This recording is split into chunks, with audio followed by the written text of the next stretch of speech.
कि जैसे 4 बड़ी-बड़ी प्रॉब्लम्स हमारे सामने थी, चारों के हमने समाधान भी देखे, बट फिर भी प्रायोरिटाइज़ भी करना पड़ेगा कौन-सी को पहले एड्रेस करना है।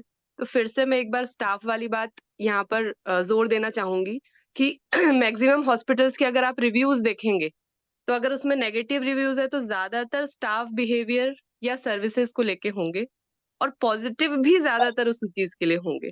Good morning to all of you. आज का ये फिर से शुभ गुरुवार एक बार फिर और हम सब मिले हैं इस बार प्रीति मैडम से कुछ सीखने के लिए। प्रीति मैडम का सेशन हुए बहुत सारा समय हो चुका है और उम्मीद करता हूं कि आज बहुत कुछ हम सीखने वाले हैं और इतना इंपॉर्टेंट टॉपिक हम हमेशा जो है दोराहे पर होते हैं। और मैं हमेशा कहता हूं और मैंने सक्षम समिट में भी कहा था कि जिंदगी की जद्दोजहद हमेशा या जिंदगी के जो बड़े डिसीजन है कभी सही और गलत के बीच में नहीं होते। जिंदगी के बड़े डिसीजन हमेशा सही और सही के बीच में होते हैं। तो अगेन यहाँ पर जो है आदमी किंग कर्तव्य मूड जो हो जाता है जिसको हम हिंदी में कहते हैं। तो यहाँ पर कभी कभी एक गाइड जरूरी होता है, कुछ लाइफ के टेम्पलेट्स जरूरी होते हैं, कुछ गाइडेंस जरूरी होता है कि हम सही डिसीजन अपने आप किस प्रकार से ले, हम अपने खुद के गाइड कैसे बन सके। तो इस बहुत महत्वपूर्ण टॉपिक पर आज हम लोग सीखने वाले हैं। सब लोग बहुत उत्सुक है मैडम आपको सुनने के लिए, आज के टॉपिक को आपको आज के आपके टॉपिक को समझने के लिए। एंड वंडरफुल, मेरे को उम्मीद है आज बहुत सारे नोट्स बनने वाले हैं लाइफ चैंपियंस इकोसिस्टम में के लिए। मैं अब आमंत्रित करता हूं आप सबके सामने आज की हमारी मुख्य मेंटर, आज की हमारी chief speaker madam Preeti Thakur को। Madam Preeti Thakur, you are the cohost, you can share your slides now and the stage is all yours. मैं एक बार चाहूंगा सब लोग एक बार जोरदार तालियों के साथ में प्रीति मैडम का स्वागत करें। बहुत बहुत महीनों बाद ये सौभाग्य हम सबको मिला। Preeti ma'am please. Thank you sir for such encouraging words and जितने भी यहाँ पर मेरे साथ में सहपाठी, मेरे स्टूडेंट्स, जितने भी लोग यहाँ पर बैठे हुए हैं, उनका बहुत बहुत स्वागत है इस मीटिंग में। तो ये जो डिसीजन मेकिंग का प्रोसेस है, ये बहुत देर भी नहीं लगनी चाहिए, बहुत जल्दी भी नहीं होना चाहिए। एक टाइम पीरियड अपना होना चाहिए और किस तरीके का डिसीजन है, वो कितनी क्विक चीजें चाहता है और कौन सा डिसीजन है जो टाइम चाहता है, ये सारी चीजें हम डिस्कस इसमें करने वाले हैं। So let me share my slides with you. Is it visible? Oh yes. So we are going for problem solving and making decisions with confidence. Interaction on choosing the best option. Best option कैसे? बहुत सारे options आते हैं, लेकिन उसमें से हम best क्या चुनें जिसमें हमारी सिचुएशन विन विन हो, इसके बारे में हम चर्चा करने वाले हैं। और जो ग्रेटेस्ट ग्लोरी है, ऐसा नेल्सन मंडेला कह रहे हैं, वो इसमें नहीं है कि हम कभी ना गिरे, हम कभी ना फेल होते हैं, लेकिन हर बार उठना, ये अपने आप में इस ग्लोरी की इंपॉर्टेंस बनाता है। ग्रेटेस्ट ग्लोरी जो है वो इसमें है कि हम गिर करके वापस संभलना सीखें और दोबारा उठना हम सीखें। Got it? ओके। नाउ अब देखते हैं हम डिसीजन मेकिंग के 7 वो फंडामेंट जो हमें जरूरत है। पहला है कि हम क्विक एक्ट करें। डिसीजन लेने में प्रॉम्प्टनेस का मतलब है कि जब एक अपॉर्चुनिटी सामने आए तो तुरंत उसका फैसला करना। जैसे कि अगर मार्केट में सडन डिमांड बढ़ गई हो तो प्रोडक्ट सप्लाई को भी इंस्टेंट एडजस्ट करना इंपॉर्टेंट है, नहीं तो कॉम्पिटिटर्स आगे निकल जाएंगे। क्या ये बात क्लियर हो गई है सबको? Is it clear? ये पहला है। हाँ, इसको देखना है। क्या ऐसा आपके साथ कभी हुआ है? तब आपने क्या किया? अब आपको क्या लगता है, क्या आप उसमें कुछ बेहतर और कर सकते थे? मतलब आप डिसीजन ले चुके हैं, अब क्या लगता है, क्या आप उसमें कुछ बेहतर कर सकते थे? इसके बारे में इंटरेक्शन में लोगों से लेना चाहूंगी। क्या कभी आपके साथ हुआ है कि आपने ये वाला एक्ट किया हो कि डिसीजन लेने में प्रॉम्प्टनेस तो दिखानी पड़ी आपको, मार्केट में अचानक से डिमांड आई और प्रोडक्ट सप्लाई जो है वो आपको एडजस्ट करना पड़ा, नहीं तो फिर कॉम्पिटिटर आपके आगे निकल जाते। तो क्या आप में से किसी ने ये एक्ट किया है? Yes, doctor Shilpa. कोविड जब आया था तो पहली वेव में बहुत डरे हुए थे, मैं और टेक्नीशियन सारे। और लैब ऑलमोस्ट मतलब कुछ भी सैंपल्स नहीं हो रहे थे। बट सेकेंड वेव में हमने अर्जेंटली डिसीजन लिया। काफी सारा हमको भी क्वेश्चन मार्क था, ये सही है नहीं है, हमें कोविड हो गया तो क्या होगा।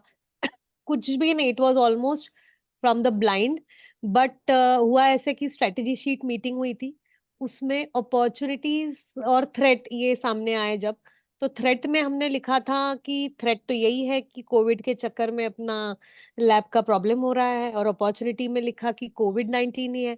तो वो एक था। बट फिर भी मतलब इतना लिखने के बावजूद भी ये हो रहा था कि डर बहुत लगा हुआ था। But we took the decision, उसके लिए जो भी फॉर्मेलिटीज करनी थी वो की, एंड इट रियली वर्कड। कि वो अभी भी लगता है कि बाद में फिर बहुत सारी लैब्स आई, but we being one of the first few, we got lot of work that time. तो क्विक एक्टिंग वर्कड, ये हमने देखा है। This really worked. Yes, during COVID we all had to take the decisions. Yes, Shyamji.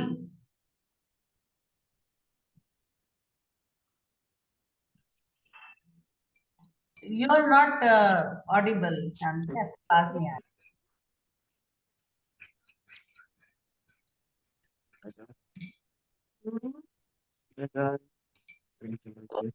नहीं, आप ये आप mic कीजिए तब तक मैं प्रमोद जी से पूछ रही हूँ, तब तक आप अपना माइक ठीक कीजिए। जी प्रमोद जी। Yes ma'am.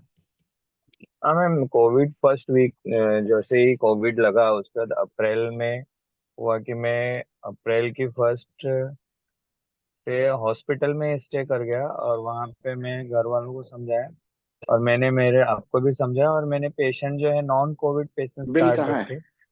कि मैं देवना। फिर उस पे काम किया। और फिर ऐसा हुआ कि मेरा जो हॉस्पिटल रहा कि नॉन कोविड पेशेंट जो है फिर मैं वही लूंगा, और उस पे ऐसा हुआ कि नॉन कोविड है तो आरुष हॉस्पिटल को, इवन देन जो डॉक्टर थे मैंने स्टेटस वगैरह रखे, तो फिर उसमें से आते रहे, तो ये मुझे फायदा हुआ कि कुछ डिसीजन लिया मैंने वहाँ। Good good good. Darshan ji.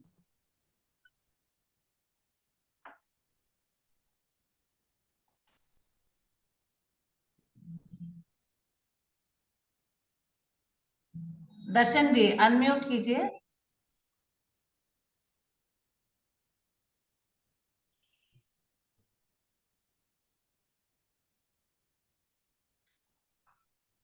Darshan जी ईयरफोन चेंज करके देखिए, क्योंकि इसके पहले भी जब आप बात कर रहे थे ना, आवाज में थोड़ी खरखराहट थी। तब तक अपन नितिन जी का ओपिनियन ले लेते। ठीक है Nitin ji. Good morning all. अभी ये डिसीजन वाली बात आई तो कोविड का ही मेरे को इंसिडेंट याद आ रहा है कि हम लोग उस टाइम पे केवल गवर्नमेंट के काम कर रहे थे, प्राइवेट काम नहीं करते थे, और एकदम से सारा ऑफिसेज एंड ऑल बंद हो गए थे।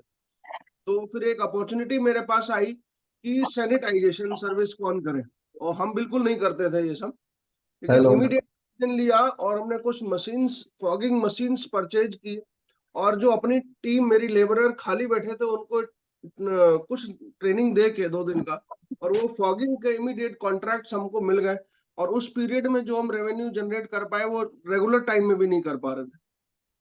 तो ये एक अपॉर्चुनिटी लगी थी मेरे को उस टाइम, आपदा में अवसर। Very good very good sir. अरे सर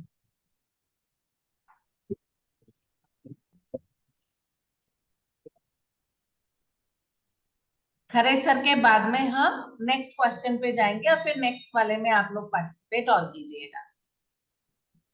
यस मैम। यस ये एक 1999 का इंसिडेंस है।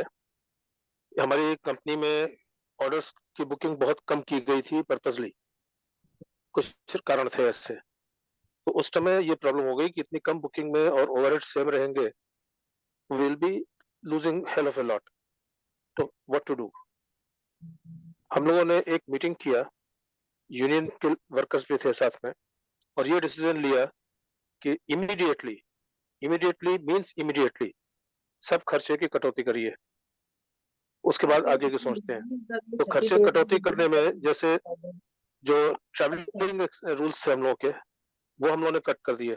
एग्जीक्यूटिव क्लास से ट्रेवल नहीं करेंगे, सब लोग इकोनॉमिक क्लास से ट्रेवल करेंगे, 24 आवर्स की टैक्सी लेके नहीं रखेंगे, point two point taxi use करेंगे। और यहाँ तक हुआ कि मेंटेनेंस डिपार्टमेंट के लोगों ने ये डिसाइड कर लिया कि अगर 4 ट्यूबलाइट्स एक रूम में जल रही हैं तो सिर्फ एक ही जलेगी, 3 को हम बंद कर देते हैं। तो उसका बिजली का खर्चा हमारा 25% ही रह जाएगा, 75% कट हो जाएगा। इस तरह से हर जगह पूरी कंपनी में रिडक्शन किया ओवरहेड्स के, और साथ में फिर ये कोशिश किया कि अभी इमीडिएटली कैसे हमें अपने प्रोडक्शन को बढ़ाना है, और प्रोडक्शन बढ़ा करके खाली काम नहीं चलेगा, कैसे क्लाइंट्स के पास उसको पुश करना है कि क्लाइंट्स एक्सेप्ट करें उसकी deliveries. And that way we still manage कि कम टर्नओवर पर भी 10% प्रॉफिट मार्जिन कम से कम निकाल लिया उसमें, जिससे कि कोई लॉसेस नहीं हुए फाइनली, बस प्रॉफिट थोड़ा कम रहा उस साल, but we came up again. तो वेरी इमीडिएट डिसीजन टेक करके ले करके और अपने को चेंज करना, ये बहुत जरूरी होता है।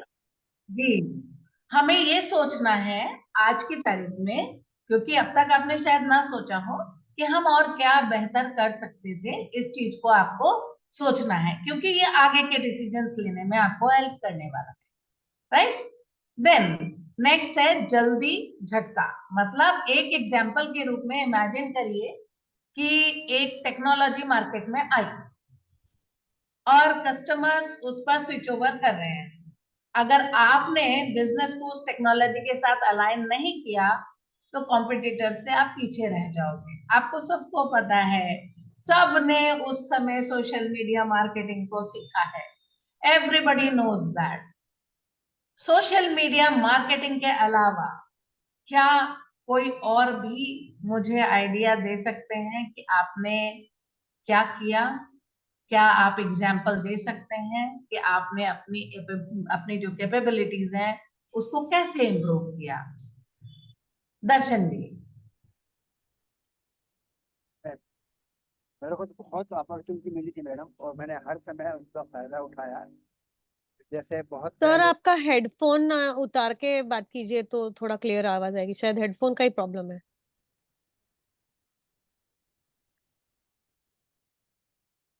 अब मैं 92 की बात बता रहा हूँ। मैं थोड़ा बिजनेसमैन था, तो मेरे को बहुत अच्छी अपॉर्चुनिटी मिली। मैं दिल्ली में एकदम एक काउंटर पे खड़ा हुआ था, तो अचानक कोई ऐसे प्लान किसी ने दिया कि ये काम आप करो, इसकी डिस्क्रिप्शन लो तो बहुत आगे बढ़ोगे करके। उससे मैं नया नया केबल टीवी सिस्टम लॉन्च हुआ था, जब दूरदर्शन से चलता था। तो उस समय स्टार टीवी ने लॉन्च किया था, और मेरे को कोई जानकारी नहीं थी ये फॉरेन की कंपनी है, कैसे क्या होगी। मैं तुरंत उसका फॉर्म भर के वो आ गया। उसके बाद मेरे को कॉल आया। कॉल आने के बाद 5 स्टार में मेरी फर्स्ट मीटिंग थी उनके साथ में। तो मैं उसमें बड़ा इतना प्रिपेयर नहीं था, लेकिन फिर भी हिम्मत करके अपने कॉन्फिडेंस लेवल बढ़ा के मैं वहाँ पहुंचा था 5 स्टार होटल में। देखा तो वहाँ मेरे जैसे और बहुत सारे लोग थे। तो मेरे को तो खैर अच्छा भी लगा थोड़ा सा, मेरा मतलब और मेरे को विल पावर बढ़ा। तो जो अपॉर्चुनिटी मेरे को वहां से मिली 92 में, उसने मुझे ऐसा मतलब अवसर दे दिया कि एक बार मेरी लाइफ बन गई, और बिजनेस मेरा ऐसा चमक उठा उस बेस पे कि मैं पूरा छत्तीसगढ़ में उस केबल टीवी सिस्टम का किंग बन गया था। स्टार टीवी का मेन डिस्ट्रीब्यूटर में बना था, इसलिए कि मेरे को अवसर मिला और चांस मिला, और अपॉर्चुनिटी को मैंने अडॉप्ट किया। तो कभी कभी ऐसे अवसर आते हैं जिसकी वजह से आदमी काफी कुछ उसकी लाइफ में चेंज हो जाता है। ये मेरे को मिला था मैडम उसके साथ। तो हमने देखा कि दर्शन जी की कैपेबिलिटीज भी इम्प्रूव हुई, और इसी तरह से कई लोगों की हुई होगी। नेक्स्ट है सच का सामना। सपोज आप आपका एक प्रोडक्ट लॉन्च करना चाहते हैं, मगर यदि मार्केट रिसर्च डेटा ये शो करता है कि इस तरह के सिमिलर प्रोडक्ट तो आप पहले ही फेल हो चुके हैं, तो इस इंफॉर्मेशन को इग्नोर नहीं करना चाहिए। रियलिटी को फेस करना ही अल्टीमेटली सही डिसीजन लेने का एक क्रूशियल हिस्सा है। तो ऐसा करने के लिए आप बताइए, अगर ये स्थिति आपके साथ हो तो आप क्या डिसीजन लेंगे? ऐसा अगर आ जाए तो क्या लेंगे? अभी तक तो था क्या लिया था, लेकिन ऐसा आ जाए तो आप क्या करेंगे? प्रॉब्लम है कि आपका प्रोडक्ट आप जो लॉन्च करना चाहते हो ना, वैसे तो ऑलरेडी मार्केट में बहुत है, तो फिर हम क्या करें कि उसको तो इग्नोर भी नहीं कर सकते हैं, लेकिन सही डिसीजन कैसे लिया जाए, आप बताइए। Yes, Pradeep Dubey ji. Yes ma'am, good morning. Yes ma'am, Sach Ka Saamna product, जैसे मैंने मार्केट में अभी तक 3-4 प्रोडक्ट लॉन्च किए हैं। तो फर्स्ट प्रोडक्ट मैंने लॉन्च किया था 2017 में, जो स्पेन से चॉकलेट आया था, तिरमा चॉकलेट करके। बट जब आप प्रोडक्ट लॉन्च करते हैं तो उसके प्रोसेस होते हैं, जैसे 12 प्रोसेस होते हैं कि प्रोडक्ट अगर आपने लॉन्च किया तो प्रोडक्ट किस मास के लिए है, वो मासिस के लिए है या मास प्रीमियम के लिए या प्रीमियम के लिए।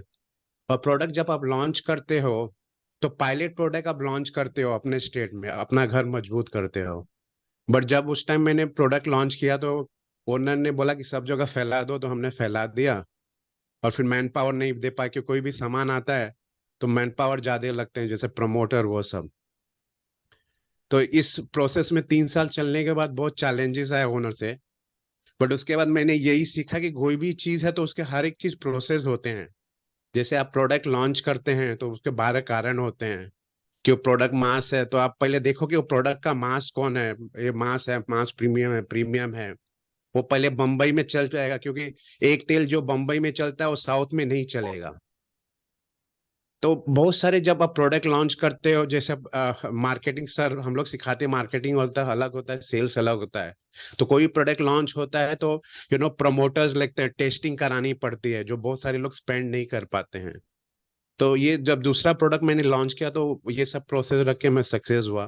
तो यही मेरा सच का सामना था।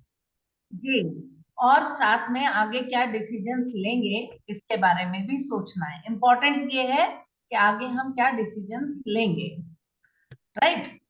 यस मैम, हाँ, आगे यही डिसीजन कि अभी मैं अपना वैल्यू, मतलब प्राइस कम नहीं करता हूँ, वैल्यू ऐड करता हूँ लोगों को। और एग्जैक्ट। ज्यादा, जैसे जो मेरे को 1 रुपया देते हैं मैं 4x का वैल्यू देता हूँ। तो ये मेरा आगे का।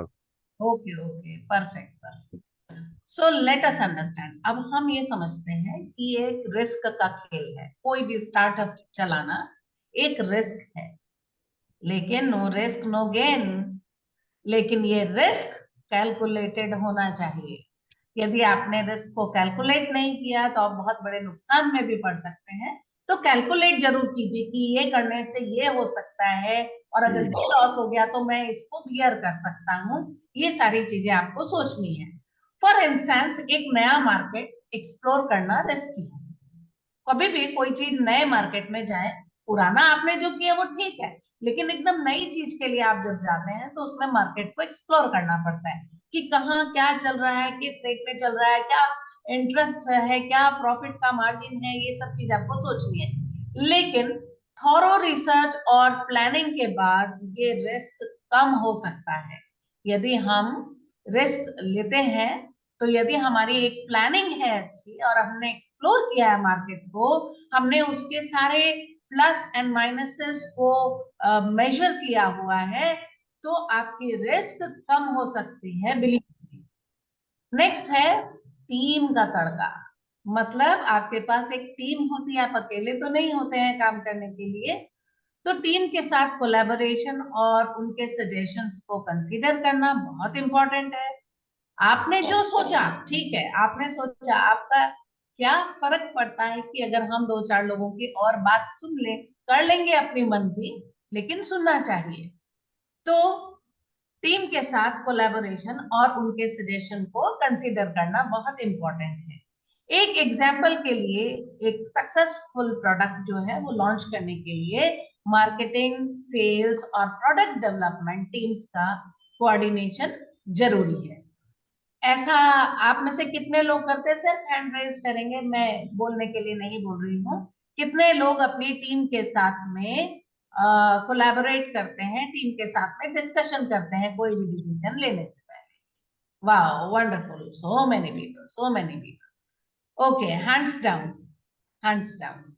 Now now learn from mistakes. अपनी गलतियों से भी सीखना है। अब ले लिया डिसीजन, कोई जरूरी तो नहीं कि सारे डिसीजन एकदम राइट हो। हम तो सही देख रहे थे, हमें तो सही लग रहा था, तभी तो हमने वो डिसीजन लिया, लेकिन हो गया गलत। हो जाता है, कभी कभी हो जाता है, और इसके लिए तैयार रहना चाहिए। जब हम छोटे बच्चे होते हैं, जब हम चलना शुरू करते हैं, तो कई बार गिर भी पड़ते हैं, घुटने घुटने चलते हैं, लेकिन अगर हम बार बार उठना ना सीखें तो फिर हम कभी जिंदगी में चल ही नहीं पाएंगे। तो एक जो छोटा बच्चा होता है, अबोध होता है, तो वो नेचुरल प्रोसेस होता है उसका कि वो ऐसा एक्ट करता है। तो हम बड़े होके इस बात को भूल जाते हैं और गिरने से डरने लगते हैं। तो अगर एक मार्केटिंग कैंपेन आपका फेल हो गया, तो उसे एनालाइज करना है, इम्प्रूव करने का मौका आपको मिलेगा। आपको ये सोचना है कि भाई एक बार मैंने जो काम किया, अगर वो सक्सेस मिल गई तो बहुत अच्छी बात है, नहीं मिली तो एटलीस्ट एक्सपीरियंस मिला। तो फीडबैक को लूप बनाकर, कस्टमर से डायरेक्ट फीडबैक लेकर फ्यूचर कैंपेन्स को रिफाइन करना, आपको ये आना चाहिए। आपको ये सब चीजें आनी चाहिए। तो आपको अपनी गलतियों से सीखना भी आना चाहिए, और हम सबको आना चाहिए, नहीं तो हम डिप्रेशन के पेशेंट हो जाएंगे और कुछ भी नहीं बचेगा। तो एंटरप्रेन्योर्स जो होते हैं, वो तो आपको सबको पता है कि रीढ़ की हड्डी है देश की। हम सब जो है बैकबोन बना रहे हैं पूरे देश की। तो हमारे लिए गलतियां करना बड़ी बात नहीं है, लेकिन उनसे ना सीखना गलत बात है। उनसे सीखना बहुत ज्यादा जरूरी है। फिर है डिसाइड करो पहले, और फिर उसे सेलिब्रेट करो। इमेजिन करो कि एक लॉन्ग टर्म प्रोजेक्ट का सक्सेसफुल कंप्लीशन हुआ है। भाई आपने बहुत लंबे समय से प्लान किया था, उसका कंप्लीशन हो गया। उसके बाद उसको एंजॉय जरूर करना, ये नहीं कि कर लिया और वो जब्त कर गए अंदर, फिर वो आपको दोबारा एनर्जी नहीं देने वाला है। उसके बाद टीम के साथ थोड़ा टाइम स्पेंड कीजिए, सक्सेस को सेलिब्रेट कीजिए। ये एक पॉजिटिव वर्क एनवायरनमेंट बनता है और बनाता है, और नेक्स्ट सेट ऑफ डिसीजन के लिए एनर्जी भी प्रोवाइड करता है। जैसे मान लीजिए कि आप लॉयर हैं और आपने एक बहुत बड़ा केस जीता। बहुत अच्छी बात है, आपने जीता, ये तो बढ़िया हो गई, आपने डिसाइड किया था और आपने वो डिसीजन लेकर के उस क्लाइंट को जिता भी दिया। लेकिन ये नहीं कि अब नेक्स्ट पे चले गए, नहीं, उसको एंजॉय करना चाहिए, और अपनी उन ट्रिक्स को, टेक्निक्स को जो आपने इस्तेमाल की हैं, उनके लिए आपको तारीफ करनी चाहिए खुद की। Praise yourself that you have done something great, right? तो ये आपको आना चाहिए। नेक्स्ट इज, अगर हम देखें इन सारे एग्जाम्पल्स को जो मैंने 7 पॉइंट्स आपको बताए, तो इनके थ्रू हर पॉइंट एक रियल वर्ल्ड एप्लीकेशन और इम्पोर्टेंस को समझने में मदद मिलेगी। रियल वर्ल्ड का जो एप्लीकेशन है, उसकी इम्पोर्टेंस को हमें समझने में मदद मिल जाएगी, क्योंकि हम इमेजिनेशन कुछ और करके जाते हैं, लेकिन होता कुछ और है। हम सब ट्राई करते हैं कुछ नई नई चीजें, नए नए नुस्खे हम ट्राई करते हैं, और ट्राई करने के बाद में कुछ में सफलता मिलती है, कुछ में नहीं मिलती है। जिसमें नहीं मिलती है उसमें देखना चाहिए कि क्यों नहीं मिली, और जिसमें मिल गई उसको सेलिब्रेट करना चाहिए। Got it? तो अब मैं आपसे कुछ व्यावसायिक समस्याओं को डिस्कस करवाऊंगी। आपको बहुत अलर्ट रहना है। मैं कोशिश करूंगी कि जिन लोगों ने अभी तक पार्टिसिपेट नहीं किया है, पहले मैं उनको मौका दूं, और कोशिश करेंगे हम मैक्सिमम इस पर डिस्कशन लेने के लिए। इसीलिए मैंने कहा कि अभी तक का जो पार्ट था वो मैंने किया है, लेकिन आगे का पार्ट जो है आप लोगों को मिल करके करके देना है, और बिल्कुल अलर्ट होके, बहुत एक्टिव होके इस केस स्टडी को आपको पढ़ना है जो मैं दे रही हूँ। फर्स्ट केस स्टडी मैंने हिंदी में लिखी है, प्लीज रीड इट वेल। एक इन्वर्टर बैटरी की दुकान ने अब तक सफलता से व्यापार चलाया है, लेकिन हाल ही में उसके क्षेत्र में कुछ नए दुकानदार आए हैं जिन्होंने समान उत्पाद और समान कंपनी के लिए बाजार के दरों को बिगाड़ दिया है। मतलब वो सस्ता दे दे के जा रहे हैं। आपने देखा होगा, ये लोग ये प्रॉब्लम्स बताते हैं, दर्शन जी बताते हैं, सुमित जी बताते हैं कि बाजार की दरें बिगाड़ देते हैं, सस्ते सस्ते में दे देते हैं। और कुछ हानि देने वाले समझौते करने का प्रयास भी कर लिया है। इसके परिणाम स्वरूप आपकी जो पुरानी दुकान है उसको नुकसान होने लगा है। तो मुद्दा ये है कि पुरानी दुकान को उसके क्षेत्र में नए और आकर्षक विकल्पों का सामना करना पड़ रहा है। लोग बड़े आकर्षक विकल्प दे रहे हैं, नए नए तरीके बता रहे हैं, जिससे उनकी बिक्री में कमी हो रही है और उनका बजट जो है अच्छे से चलने में प्रभावित भी हो रहा है। तो ये हमारी केस स्टडी है। इसके बारे में क्या करेंगे? मैं अक्सर जब मीटिंग में बैठती हूँ तो लोग ऐसी समस्या मेरे सामने मतलब मेरे सामने क्या, सर के सामने रखते हैं। तो उसी को लेकर के मैंने कहा क्यों ना आज एक डिस्कशन किया जाए, कई लोगों की प्रॉब्लम्स इसमें सॉल्व हो सकती है। फिर मैं भी बताऊंगी लास्ट में, लेकिन पहले मैं आप लोगों से सुनना चाहती हूँ। तो raise your hands who want to give the proper solution. Praveen Kumar Jha, doctor Praveen Kumar Jha. Sir का ही कहना है, अजय सर का ही टीचिंग है मैडम, कि इसमें जैसे मेन तो कंपटीशन है, जो लोग आए हुए हैं रेट कम कर रहे हैं, वो रेट नहीं कम करना है, सुविधा बढ़ाना है। ये सर का ही टीचिंग है, अजय सर का ही टीचिंग है। सुविधा जो है और वो सुविधा दे सकते हैं मार्केट में। ओके, सूरज जी, सूरज जी। इसमें मैडम ये जो प्रॉब्लम्स आप डिस्कस कर रहे हैं, इसके साथ ये ऑब्जर्व करना पड़ेगा कि वो सामने वाला जो है वो किस तरह की फैसिलिटी दे रहा है, वो प्राइस क्यों कम कर रहा है। कहीं ऐसा तो नहीं कि हमारे प्रोडक्ट्स में कोई कमी है या हमारी सर्विस में कुछ कमी है। तो उस चीज को एनालाइज करके उसके ऊपर बेस्ट सॉल्यूशन निकाल के देना चाहिए। Very good. Chauhan ji, HV Chauhan ji. नमस्कार मैडम। नमस्कार। हमारे कंपनी से एक मैनेजर निकल के दूसरी कंपनी उन्होंने डाला है, तो सब टेक्निक, सब रेट, सब जानकारियां उनके पास है। तो काफी सस्ते में मटेरियल बेच देते हैं, सामान जो हम लोग को काफी क्षति होती है। हम लोग भी या तो रेट गिराएं, या तो उसके लिए क्या सुझाव है वही आपसे जानना है। चौहान जी, बहुत हद तक। हाँ बोलिए। आप क्या करेंगे ऐसे में? सवाल ये है। सवाल है कि अभी हम लोग को भी मजबूरन रेट गिराना होता है, मार्केट कवर करनी है, प्रोडक्शन का उसको बढ़ाते हैं और रेट घटाते हैं। ठीक है, चलिए। तो राजेंद्र जी, राजेंद्र चमोली जी, आप बताइए। नमस्कार मैम, सब गुरुजनों को और साथियों को नमस्कार। मैम मेरा ये है कि कंपटीटर की स्टडी करके कुछ ऐसा देना पड़ेगा जो दूसरा। हेलो। यस। कुछ ऐसा हमें देना पड़ेगा जो दूसरे नहीं दे रहे हैं, कुछ नयापन लाना पड़ेगा अपनी स्ट्रेटेजी में, अपने सर्विसेज में, अपने प्रोडक्ट में, जो कि दूसरे के पास नहीं है।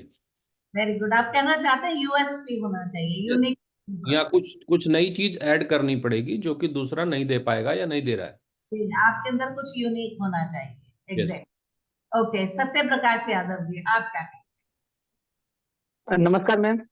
नमस्कार। मेरा कहना ऐसा है कि सर ने एक बिजनेस मॉडल सिखाया था, जिसमें अगर प्राइस लो है तो आपकी क्वालिटी हाई हो सकती है, लेकिन सर्विस हाई नहीं हो सकती।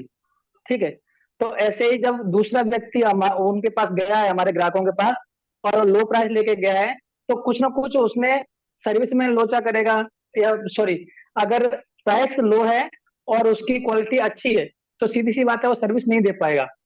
और सर्विस भी दे रहा है, प्राइस भी लो है, क्वालिटी अच्छी है, तो एक भी टिक नहीं पाएगा। तो उसका जो वीक पॉइंट है, जो नहीं दे पाएगा, उसको ग्राहक के साथ डिस्कस करेंगे और उसे समझाएंगे कि ऐसा ऐसा, तो वो समझ जाएगा कि हाँ ये तो प्रॉब्लम है उनके साथ, रेट अच्छी है लेकिन ये प्रॉब्लम है, तो वो प्रॉब्लम हमारे साथ नहीं हो रही, वो हम उन्हें समझाएंगे। ओके, ठीक है, ग्रेट। और वो सब कुछ अच्छा है तो टिकेगा नहीं, कुछ समय इंतजार करेंगे, वो बाईपास हो जाएगा। Very good. ओके, मुकेश छावना जी। नमस्कार मैडम। मैडम मैं कम्युनिकेशन लाइन से हूँ, तो हमारे में तो प्रोडक्ट लगभग सबके पास सेम ही होता है। तो हमारे बिजनेस में तो ये माइंड में रखता है कि हमने मार्केटिंग कैसे की है। तो हम लोग जम के मार्केटिंग करते हैं, तो मार्केटिंग से जो दूसरा कंपटीटर होता है वो हमें लगता है कि वो हमारी जैसी मार्केटिंग नहीं कर पाया। और जब हम अपने प्रोडक्ट की मार्केटिंग इतनी अच्छी से करते हैं ना, तो हमारा कस्टमर हमारा ही पास ही आता है। Yes yes, branding through marketing. Okay, Gautam Arora ji, mike अपना वीडियो भी ऑन कीजिए। Yes yes yes, great ji. Good morning ma'am. Maximum तो सभी लोगों ने बहुत कुछ अच्छा बता ही दिया, वही चीजें ही बहुत हद तक रिपीट हो रही हैं। लेकिन अभी हम जब प्रोडक्ट वाइज ही बात कर रहे हैं, जब केस स्टडी की बात है तो प्रोडक्ट वाइज है, तो प्रोडक्ट वाइज ही हम डिस्कस करेंगे तो आई थिंक अच्छा रहेगा।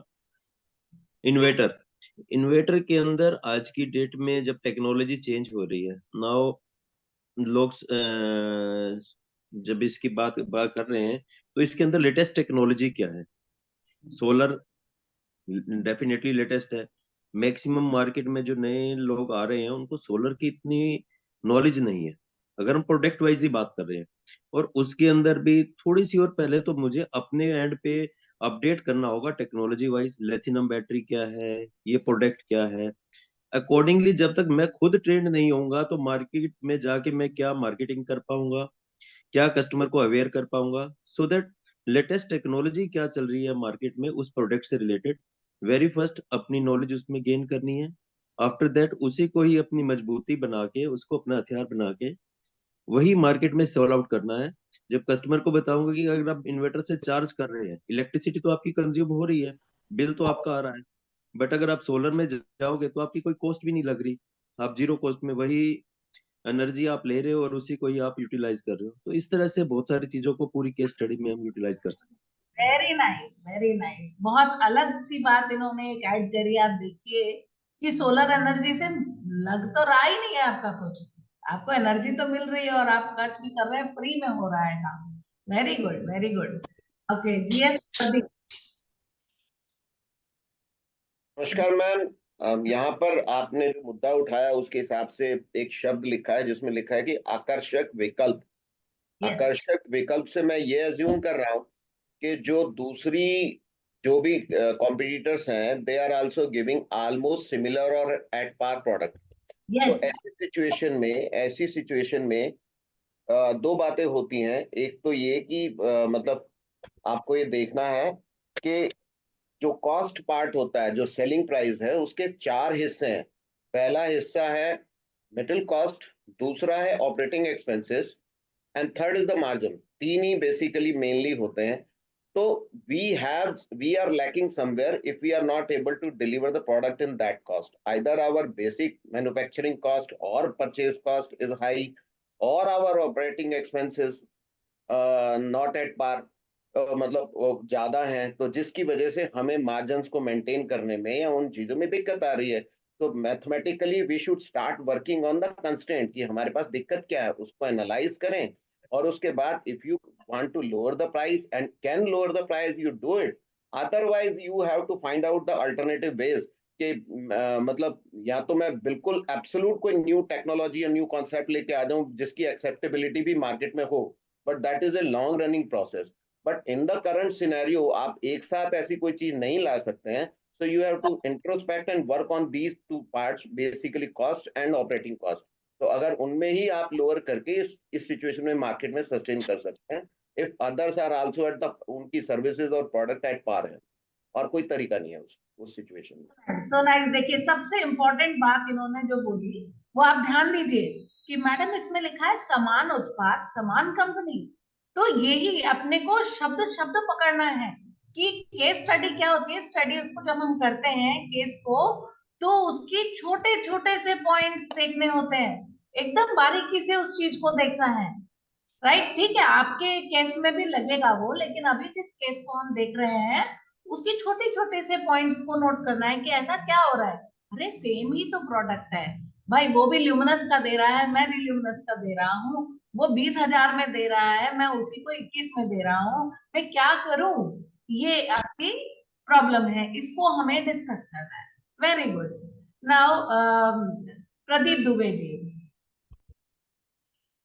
Yes ma'am, good morning ma'am. Inventor का तो पहला मैं ये देखूंगा कि मैं दूसरे लोग से मैं कितना इम्पैक्ट दे सकता हूँ, और दूसरा ऑनलाइन ऐड निकालूंगा कंपैरिजन, जैसा मेरा सामान मतलब परसेंटेज वाइज में क्यों परसेंटेज वाइज डिटेल देना चाहिए, जैसा मैं इन्वर्टर का नहीं, एक ऐड का उदाहरण देता हूँ। जैसा अमूल का एक ऐड था कि उन्होंने दूसरे कंपनी का नाम नहीं लेके बोला कि उनके कुकीज में 3% बटर है और 25% घी है, और उन्होंने बोला कि मेरे कुकीज में 25% बटर है और 3% घी है। तो ऑनलाइन ऐड और कंपैरिजन देना पड़ेगा। लेकिन प्रोडक्ट अगर एक ही हो, आप भी कैडबरी बेच रहे हैं, दूसरा भी कैडबरी बेच रहा है, फिर क्या? तो कंपैरिजन होता है ना मटेरियल का, कि मेरा जो सामान कितना अच्छा परसेंटेज में काम कर रहा है दूसरे से, और ना, सामान का जो। यहाँ सेम इन्वर्टर बैटरी में ये हो रहा है कि उसकी भी ल्यूमिनस है, मेरी भी ल्यूमिनस है। हाँ, बट उसके फंक्शंस अलग होंगे, उसके इम्पैक्ट्स अलग होंगे। Okay okay, yes. तो चलिए, उसके अब इम्पैक्ट होना। लोग हैं यहाँ पर जिन्होंने अपना कैमरा ऑन नहीं किया है। मैं भाई चेहरा देख के बात करती हूँ। तो 2 लोग हैं, अपना अगर वीडियो ऑन कर लेते। Yes, iPhone. Yes, come on, unmute कीजिए। Yes, ma'am. Yes. Ma'am, basically we should go for reducing our running cost, whatever we are doing expenses right now, so that will add on our profit. Second thing, हम पुराने हैं as you said, तो probably we will have our own customer pool. तो accordingly उस pool को consolidate करना और उनके पर ज्यादा concentrate करना कि whatever customer existing customer है वो reduce नहीं होना चाहिए हमारा. Third thing, marketing is always there. Whatever, though it is the same thing what we are selling, but ultimately reaching out to a new customer will be the key thing which we can do for it. Currently, I feel this. Yes, it's good, it's good. Okay, मैं एक और को देना तो चाहती हूँ, मगर camera बंद, इसलिए नहीं दूंगी चांस। ओके, तो अब हम देख लेते हैं कि करना क्या। ठीक है, देखिए, ये है आपके पॉइंट कि आपका ग्राहकों के साथ बातचीत होनी चाहिए। आपके ओल्ड कस्टमर्स है ना, उनके साथ आप कम्युनिकेट जरूर करते रहिए, उनके टच में रहिए। आप मूल्य और गुणवत्ता में सुधार देना है। अब मान लीजिए ये भी इन्वर्टर की शॉप है, ये भी वही बेच रहा है, तो कोई बात नहीं, आपकी सर्विसेज तो बेटर हो सकती हैं कि कोई दिक्कत होगी ना, आपको 24 आवर्स के अंदर क्या 2 घंटे में भी मिल जाएगी, ऐसा भी आप कमिटमेंट ले सकते हैं। तो आपकी गुणवत्ता सुधर जाएगी, आपके यहाँ पे लोग आएंगे, आपका ट्रस्ट बना हुआ है। दूसरा, जो आपकी मार्केटिंग की रणनीति है ना, नई विपणी मतलब मार्केटिंग, उसकी जो रणनीति है वो आप क्या ले रहे हैं अपने दिमाग में, उसको लेकर के चलिए। ये मत सोचिए कि अरे मैं तो पुराना जानकार हूँ, मुझे तो कुछ करने की जरूरत नहीं है। मैं आपको पर्सनल एक्सपीरियंस बताती हूँ कि अभी आई वाज थिंकिंग कि मैं कुछ परचेज कर लेती हूँ जगह अपने लिए, मैं रेंट पर ना करूं।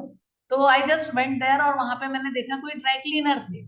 उनसे मैंने पूछा कि आप इस गली में हैं, लेकिन लोगों को कैसे पता लगता है कि आप यहाँ पर हैं और आप अपना बिजनेस कैसे लाते हैं? तो बड़ा प्राउड से बोला, अरे मैं 24 साल से हूँ यहाँ और मुझे तो सब जानते हैं। तो जो सब जानते हैं बस उतना ही काम आता है, लेकिन जो लोग नहीं जानते हैं उनको वो कैसे कैच करते हैं, ये सवाल मैंने उनसे तो नहीं पूछा। पर मार्केटिंग तो आपको करनी पड़ेगी, वो तो कंटिन्यूअस होनी चाहिए, या फिर आप में कैपेबिलिटी नहीं है ज्यादा संभालने की। ये 2 बातें हो सकती हैं। इसके अलावा जब गवर्नमेंट की स्कीम्स निकलती हैं और जो बिजनेस एसोसिएशन होती है ना, हमारा व्यापार मंडल होता है हर जगह, उसके टच में रहना चाहिए। उनको मालूम होना चाहिए कि क्या हम कर रहे हैं। ठीक है, तो ये सचिन जी कह रहे हैं कि एक ये पॉइंट देना चाहते हैं। सचिन जी बोलिए।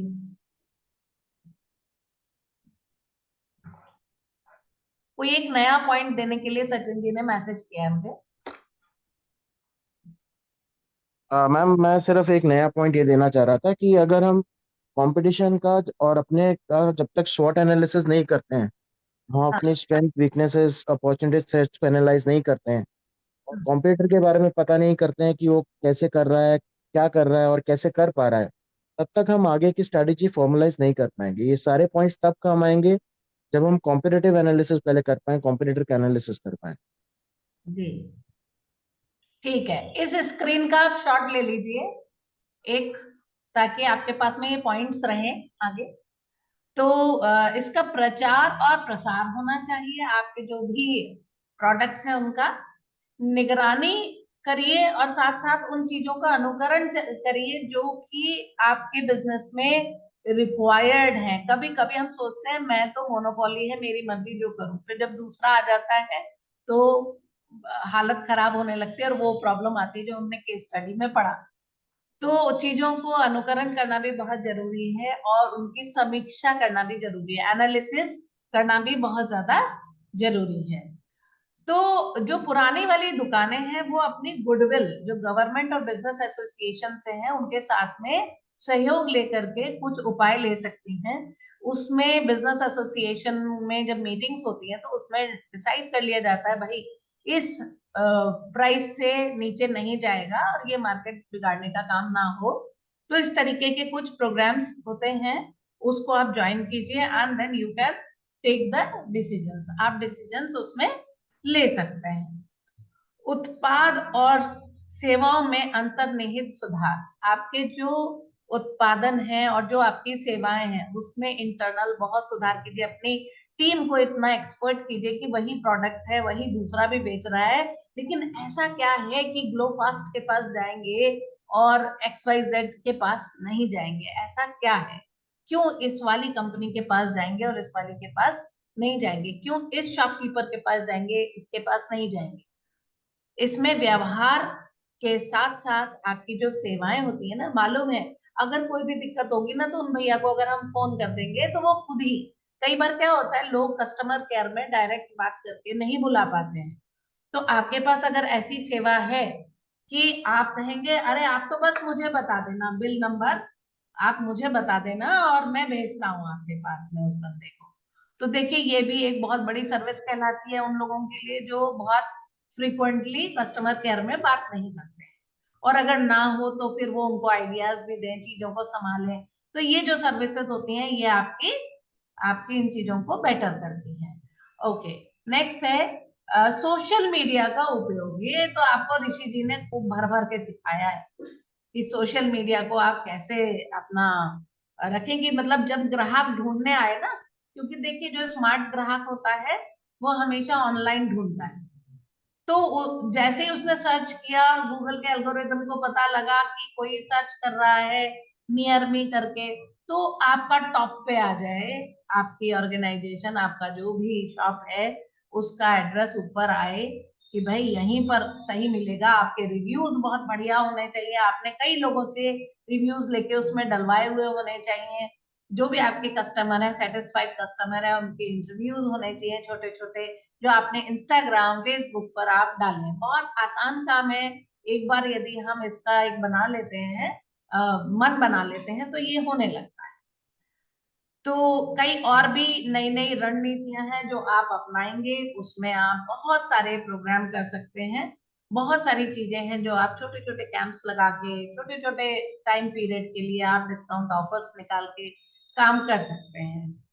और सोशल मीडिया का उपयोग के साथ साथ आप ब्रांड बिल्डिंग पर ध्यान दें कि आपकी शॉप अपने आप में एक ब्रांड होनी चाहिए, चाहे उसके अंदर आप कोई भी ब्रांड रखें, मगर आपकी शॉप अपने आप में उसका एक नाम होना चाहिए।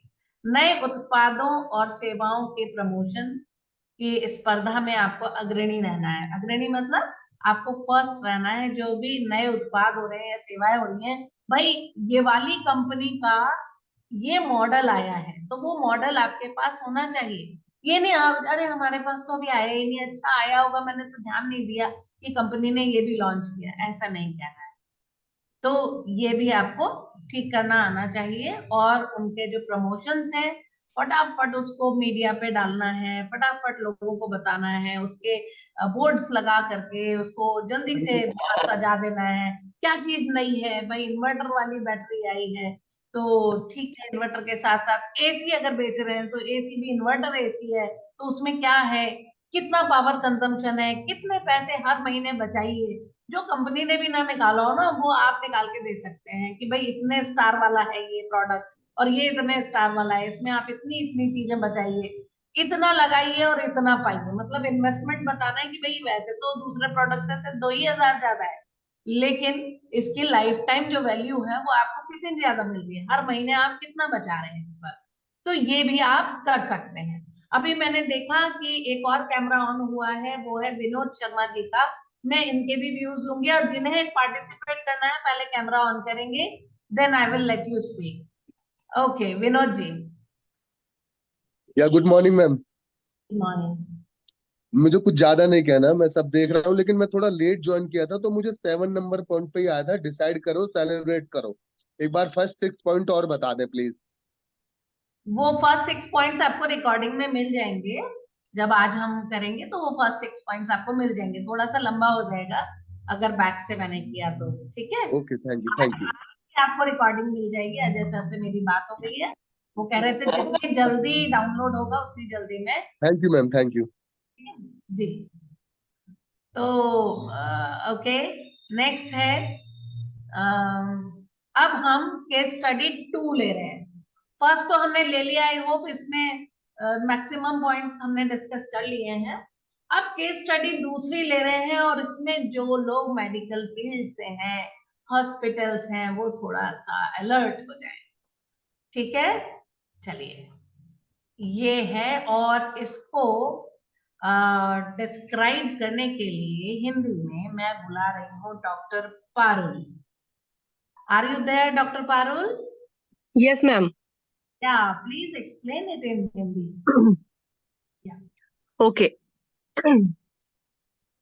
तो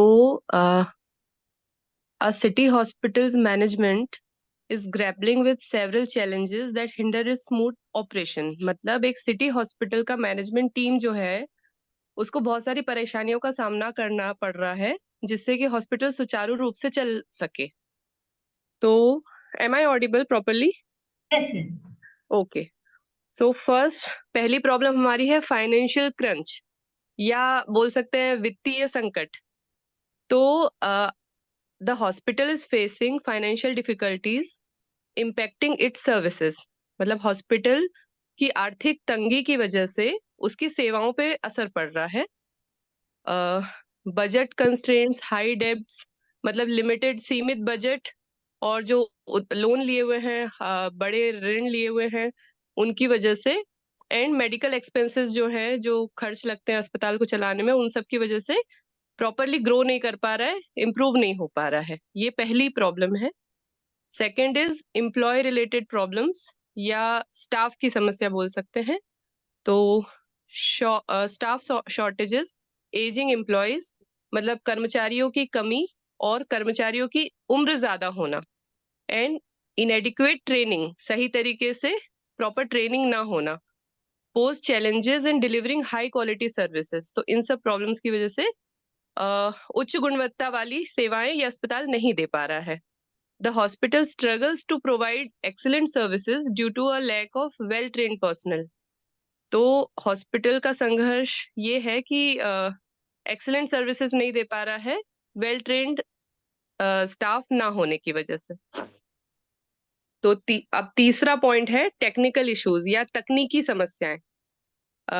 डिस्पाइट सिग्निफिकेंट फाइनेंशियल इन्वेस्टमेंट, मतलब बड़े उच्च निवेश के बावजूद, the hospital faces challenges in implementing necessary technical upgrades. मतलब ज्यादा पैसा लगाने के बाद भी अस्पताल में जो टेक्नोलॉजिकल इम्प्रूवमेंट होना चाहिए वो नहीं हो पा रहा है। अभी भी पुरानी टेक्नोलॉजी पे, पुराने ढर्रे पे काम कर रहा है। Infrastructure issues and outdated software hinders efficient service delivery. मतलब जो हॉस्पिटल की संरचना है वो भी पुरानी है, जो सॉफ्टवेयर यूज कर रहे हैं वो भी आउटडेटेड हो चुका है, पुराना है, तो नए जमाने के साथ कदम से कदम नहीं मिला पा रहा है, एक तरह से बोल सकते हैं। और चौथे नंबर पे है लैक ऑफ इंटरेस्ट, या शायद लोगों की रुचि ना होना। तो due to lack of awareness about the quality health care services, तो लोगों में जागरूकता नहीं है अस्पताल की अच्छी सर्विसेज के बारे में, इसलिए अस्पताल की सर्विसेज की मांग भी उतनी नहीं है। पता ही नहीं है कि अस्पताल क्या क्या अच्छी सेवाएं दे रहा है, इसलिए people are not showing interest in seeking treatment from the hospital. तो लोग ज्यादा इंटरेस्ट नहीं दिखा रहे हैं इस अस्पताल में इलाज लेने के लिए। ये 4 मेन प्रॉब्लम्स ये हॉस्पिटल फेस कर रहा है। Thank you doctor Parul. अभी आपको इसके लिए गिफ्ट देती हूँ। आपने जो एक्सप्लेन किया वो गिफ्ट ये है कि आप बहुत दिनों से एक सेशन मांग रही थी, वो नेक्स्ट वीक होने वाला है। चलिए, ओके। आप जो है अपने स्टाफ के लिए जो मांग रही थी वो होगा। अपने रिसेप्शनिस्ट को भी बैठा लीजिएगा और लोग भी बैठा सकते हैं। जी तो नेक्स्ट वीक नेक्स्ट थर्सडे वाला है। Thank you ma'am. तो ये बड़ी क्रूशियल स्टडी है इसकी हॉस्पिटल की। तो भाई आप लोगों का मैं चाहती हूँ इसमें डिस्कशन क्या होना चाहिए, क्या करें वो बताइए। चलिए तो शुरू करते हैं हम। सचिन गुप्ता जी कह रहे हैं कि मैं ट्रैवल कर रहा हूँ, तो यहाँ से बताया Sachin ji. Ma'am overall case study देखने से तो सिर्फ ये समझ में आ रहा है, I am going only for the fourth point first, lack of interest. कि अगर इंटरेस्ट ही नहीं है मैनेजमेंट का और उनमें अवेयरनेस नहीं है कि अभी हेल्थ केयर सर्विसेज कैसी जा रही हैं और कैसी होनी चाहिए, तो अबव द इश्यूज वो सारे आएंगे ही आएंगे क्योंकि उनका इंटरेस्ट ही खत्म हो गया है। So the best thing for them, I think, should be either they should seek a collaboration or make a sell out of this hospital, so that दूसरा बंदा उसमें इन्वेस्ट करके जिसका इंटरेस्ट हो वो उसको बेटर कर पाए। क्योंकि फोर्थ पॉइंट मेरे हिसाब से सबसे इंपॉर्टेंट होता है, once you are out of interest from a business, आप उस बिजनेस को दोबारा खड़ा नहीं कर सकते। तो that is my view. Okay, nice nice. And doctor Parul आपसे भी सुन लें। मैम जो मैं फील करती हूँ कि पेशेंट्स को इलाज और सर्विसेज कैसे मिली वो सबसे मेन होता है। किस मशीन से किया या किस टेक्नोलॉजी से किया वो सेकेंडरी होता है। तो अगर ट्रेनिंग की दिक्कत है तो सबसे पहले उस पे काम करना चाहिए। सबसे पहले लोगों की ट्रेनिंग या बेटर स्टाफ हायर करना, और ये चीज पे सबसे पहले ध्यान देना चाहिए। फिर बाकी चीजें इसके बाद आएंगी। फिर definitely marketing comes after this, कि थोड़ा सा अपनी सर्विसेज के बारे में अच्छे से बताना, लोगों को जागरूक करना, उसकी प्रॉपर मार्केटिंग करना, वो चीज करना है। ये चीजों से जब आपके पास रेवेन्यू जनरेट होता है तो फिर आप टेक्नोलॉजी भी बेटर करो, इंफ्रास्ट्रक्चर भी बेटर करो, उसको रिनोवेट करो, सब करो। Okay, doctor Praveen Kumar Jha. मेरा मैडम ये सारा इशू में लैक ऑफ इंटरेस्ट यहाँ पर जो शो कर रहा है, मेरी आवाज आ रही है मैडम? हाँ जी। लैक ऑफ इंटरेस्ट तो अपने पेशेंट का लैक ऑफ इंटरेस्ट है, जो लोगों का लैक ऑफ इंटरेस्ट है, सर्विस में इंटरेस्ट नहीं है लोगों को। तो ये मैं सारा समस्या देखने से मुझे लग रहा है कि जो सिस्टम में लोग हैं उनका ट्रेनिंग प्रॉपर नहीं हो सकता है। मतलब they are not knowing, doctors are usually not knowing business part. जैसे फाइनेंशियल क्रंच है, फिर एम्प्लॉय रिलेटेड प्रॉब्लम है, टेक्निकल इशू है। जैसे जैसे जो भी डॉक्टर है उनको अपना जो है वो सब चीज अच्छे से आता है। ऑर्थोपेडिक सर्जन है उसको ऑर्थोपेडिक सर्जरी अच्छे से आता है। जो आई सर्जन है उनको आई से रिलेटेड या मशीन कैसा है वो अच्छे से आता है। लेकिन जो बाकी एस्पेक्ट है उसमें बहुत सारी कमी होती है। बाकी एस्पेक्ट जैसे फाइनेंशियल कुछ नहीं आते रहता है, जीरो नील रहते हैं जब तक वो इवन 10 ईयर्स 20 ईयर्स के प्रैक्टिस के बाद भी आप अपने फाइनेंशियल्स को नहीं समझ पाते हैं। अब तो ये अजय सर का को धन्यवाद देना पड़ेगा कि हम लोग जो है अजय सर के साथ जुड़े हैं, तब से ये सारी इश्यूज को समझ में आ रहा है। गौरव जी ले रहे हैं क्लास और जो है वो, और बाकी जो भी लोग ले रहे हैं, तो ये सब सारा कुछ टेक्निकल इशू अब ऋषि सर समझा रहे हैं तो समझ में आ रहा है कि क्या है, कैसे डिजिटल मार्केटिंग या कि क्या सब करना है। तो ये अभी जो है ये हम ही लोगों का समस्या है मैडम, मेरा समस्या एक्चुअली। हम लोग काम नहीं कर सकते, बाकी लोगों के बारे में मैं नहीं जानता। हम लोग जो इसी समस्या से इसमें कर रहे हैं, चूंकि अपने सिस्टम को एनालाइज करेंगे जब जानेंगे तब तो, पहले जानेंगे तब तो केयर करना है। ठीक है, अपने पेशेंट को जो आप ट्रीटमेंट दे रहे हैं उसके साथ में जो है आपको इमोशनल सपोर्ट, उसको जो है बराबर उसका जो नीड है उसको फुलफिल आपको करना है। लेकिन पहले जानेंगे तो कि आखिर सामने वाला आदमी सोच क्या रहा है। प्रॉब्लम सॉल्यूशन के लिए ये जानना जरूरी है कि जो हम मेरे अंदर लैक कहाँ है, लैक कितना सारा है, ये चीज जान रहा है आदमी। अब ये इसको कैसे सॉल्व करना है यही हम लोग सीख रहे हैं, और ग्रेजुअली लोग इम्प्रूव भी कर रहा है इसमें। Thank you madam. मैम मेरा ये है कि जो ऑपरेशन रिलेटेड प्रॉब्लम है, जो सिस्टम ऑपरेशन रिलेटेड प्रॉब्लम है ना, उसमें जो सर ने बताया था SOP, अगर स्टाफ शॉर्टेज है या एजिंग एम्प्लॉय है, तो अगर हम लोग स्टैंडर्ड ऑपरेटिंग प्रोटोकॉल के हिसाब से काम करें तो जो need of number of staff कम हो जाते हैं, या जो स्टाफ एग्जिस्टिंग है उनकी इफिशियंसी बढ़ जाती है। तो सिस्टम रिलेटेड प्रॉब्लम है, मुझे लगता है हम लोग अगर एसओपी के हिसाब से चलें तो वो प्रॉब्लम काफी कम हो जाएंगे। जी जी, okay, Dinesh ji, iPhone. Ma'am मुझे लग रहा है कि जो एम्प्लॉय रिलेटेड प्रॉब्लम है वो ज़्यादा इम्पोर्टेंट है, क्योंकि डॉक्टर का रोल तो बाद में आता है, पहले रिसेप्शनिस्ट हैं, स्टाफ नर्सिस हैं, वो ज़्यादा क्वालिटी सर्विस देती है। डॉक्टर तो ऑपरेशन करेगा, अंदर ओटी में रहेगा, बाकी जो स्टाफ है, जो वर्कर है, क्लीनिंग स्टाफ है हो रहा है, उनका इम्पोर्टेंट रोल है। अगर वो क्वालिटी सर्विस नहीं देंगे तो सारा क्वालिटी अपने आप ही खत्म हो जाएगा। जी तो एम्प्लॉइज को, और छोटे शहरों में जो ट्रेन एम्प्लॉइज की प्रॉब्लम है वो रियली प्रॉब्लम है, ट्रेंड मिलते नहीं, और ट्रेंड वाले लेते हैं तो कॉस्ट बहुत हाई हो जाता है, फिर वो फाइनेंशियल क्रंच की प्रॉब्लम आती है। तो सब कुछ रहता है, अपने स्टाफ को ट्रेन करना पड़ेगा या फिर हाई ट्रेंड स्टाफ लेना पड़ेगा। जी, very good. Satya Prakash Yadav ji. Staff को लेके तो प्रॉब्लम आती है, मुझे भी आती है, पर मैंने ऐसा ऐसा मैंने रियलाइज किया है कि अगर उन्हें वो जो अपने मन में सोच रहे होते हैं कि मैं यहाँ पे जो कर रहा हूँ वो सब कर रहे हैं और इस तरह से आवक आ रही है, अगर उसे वीकली ट्रेनिंग देते हैं और उन्हें बताते हैं कि भाई जो जहाँ पे हम काम कर रहे हैं आपकी आवक जनरेट कैसे हो रही है, तो उन्हें बताते हैं कि उनका जो मेंटल अवेयरनेस है ना, उन्हें ऐसा बताते हैं कि भाई यहाँ पे तुम काम बरोबर नहीं करोगे या किसी भी तरह से ये संस्था सक्सेस नहीं हुई तो तुम्हें रोज यहाँ कल वहाँ परसों वहाँ सब जगह ऐसे ऐसे बदलना पड़ेगा, इसलिए आप यहाँ पे स्थायी हो जाएं और इस तरह जो एसओपी उन्हें दी गई है उन पर काम करने के लिए धीमे धीमे बात करें, धीमे धीमे, ठीक है। वो प्यार से उन्हें समझाएं तो वो एक बार लगता है समय, लेकिन जब समझ जाएंगे तो वो स्थायी हो जाएंगे और फिर अपने आप ही सब जगह बदलाव आने लगेगा। जी जी जी, अवेयरनेस फैलाना। ओके, हाँ, वीकली। संजय अरोड़ा जी, अनम्यूट योरसेल्फ। मैडम नमस्कार। मेरा ऐसा मानना है जो केस स्टडी आपने दी है उसमें जो आपकी पहली लाइन आ रही है जो इंट्रोडक्शन में, वो ये है कि एक हॉस्पिटल सेवरल चैलेंजेस जो है वो फेस कर रहा है, जिसके अंदर फाइनेंशियल क्रंच है, एम्प्लॉय रिलेटेड प्रॉब्लम्स है, टेक्निकल इश्यूज है। ये सारी की सारी चीजें जो है ये सिद्ध करती हैं कि हॉस्पिटल खोला ही क्यों गया, यही समझ में नहीं आ रहा।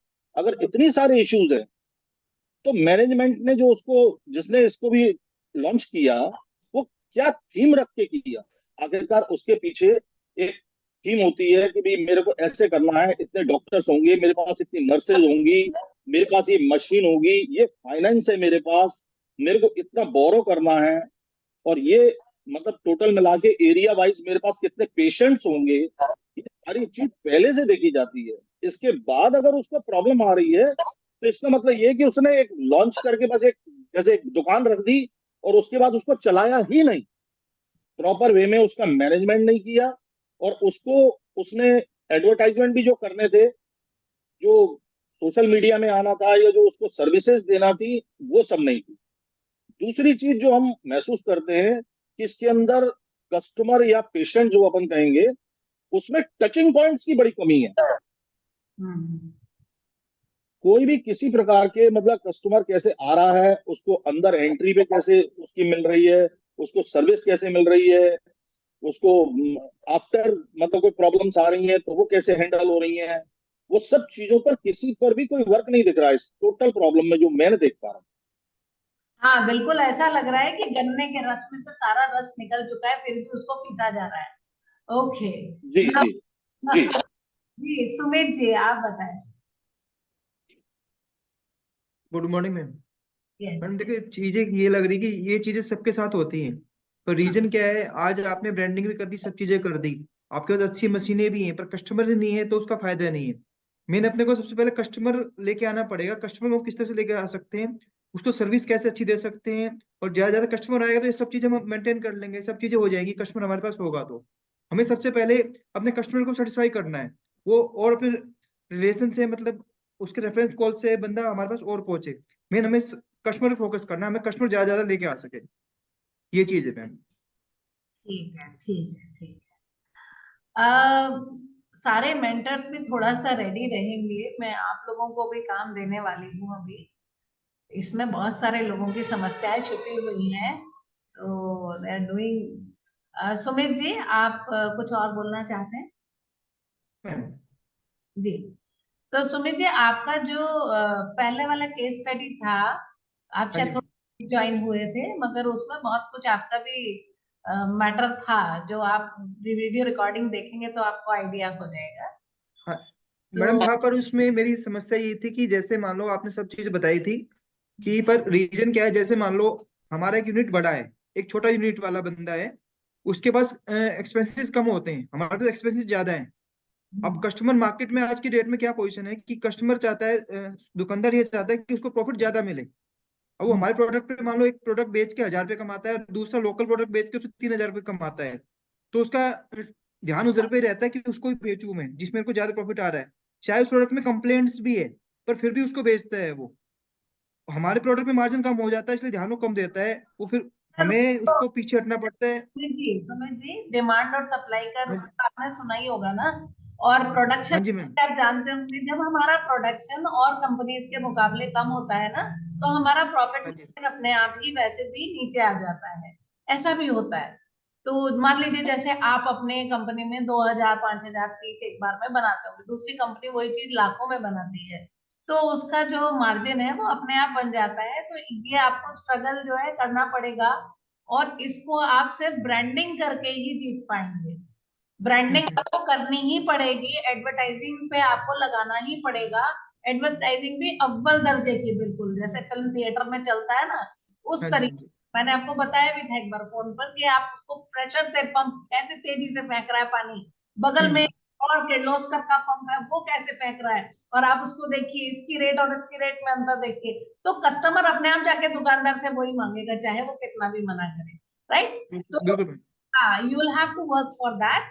आप कर सकते हैं।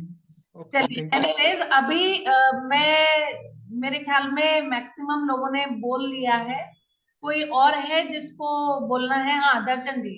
मैम, यस, मैं बोल सकता हूँ कुछ? जी ma'am. Darshan. Hello ma'am, should I say something about it? हाँ, वर्दी जी। दर्शन जी, आपकी आवाज नहीं आ रही थी, आप ठीक कर लीजिए माइक। हाँ, वर्दी जी, आप बोले। मैम, बेसिकली ये जो हॉस्पिटल है या हम बिजनेस ऑर्गेनाइजेशन कहेंगे, इन सब जो प्रॉब्लम्स ये फेस कर रहे हैं, उसकी जो मेजर वजह है कि उनका जो भी ऑपरेशन है, जो भी वो कर रहे हैं, दैट्स नॉट प्रॉफिटेबल। बिकॉज अगर प्रॉफिट होता तो इंटरेस्ट भी होता, और ये बाकी प्रॉब्लम्स में भी होता। तो main thing is they are lacking, they are not able to make profit, that is the main constraint. और प्रॉफिट को ड्राइव करने वाले चार ही ऐसे कंस्ट्रेंट बोले या ऑप्शंस बोले होते हैं, जो कि किसी भी ऑर्गेनाइजेशन की प्रॉफिटेबिलिटी को डिसाइड करते हैं। सबसे पहला है ऑर्डर।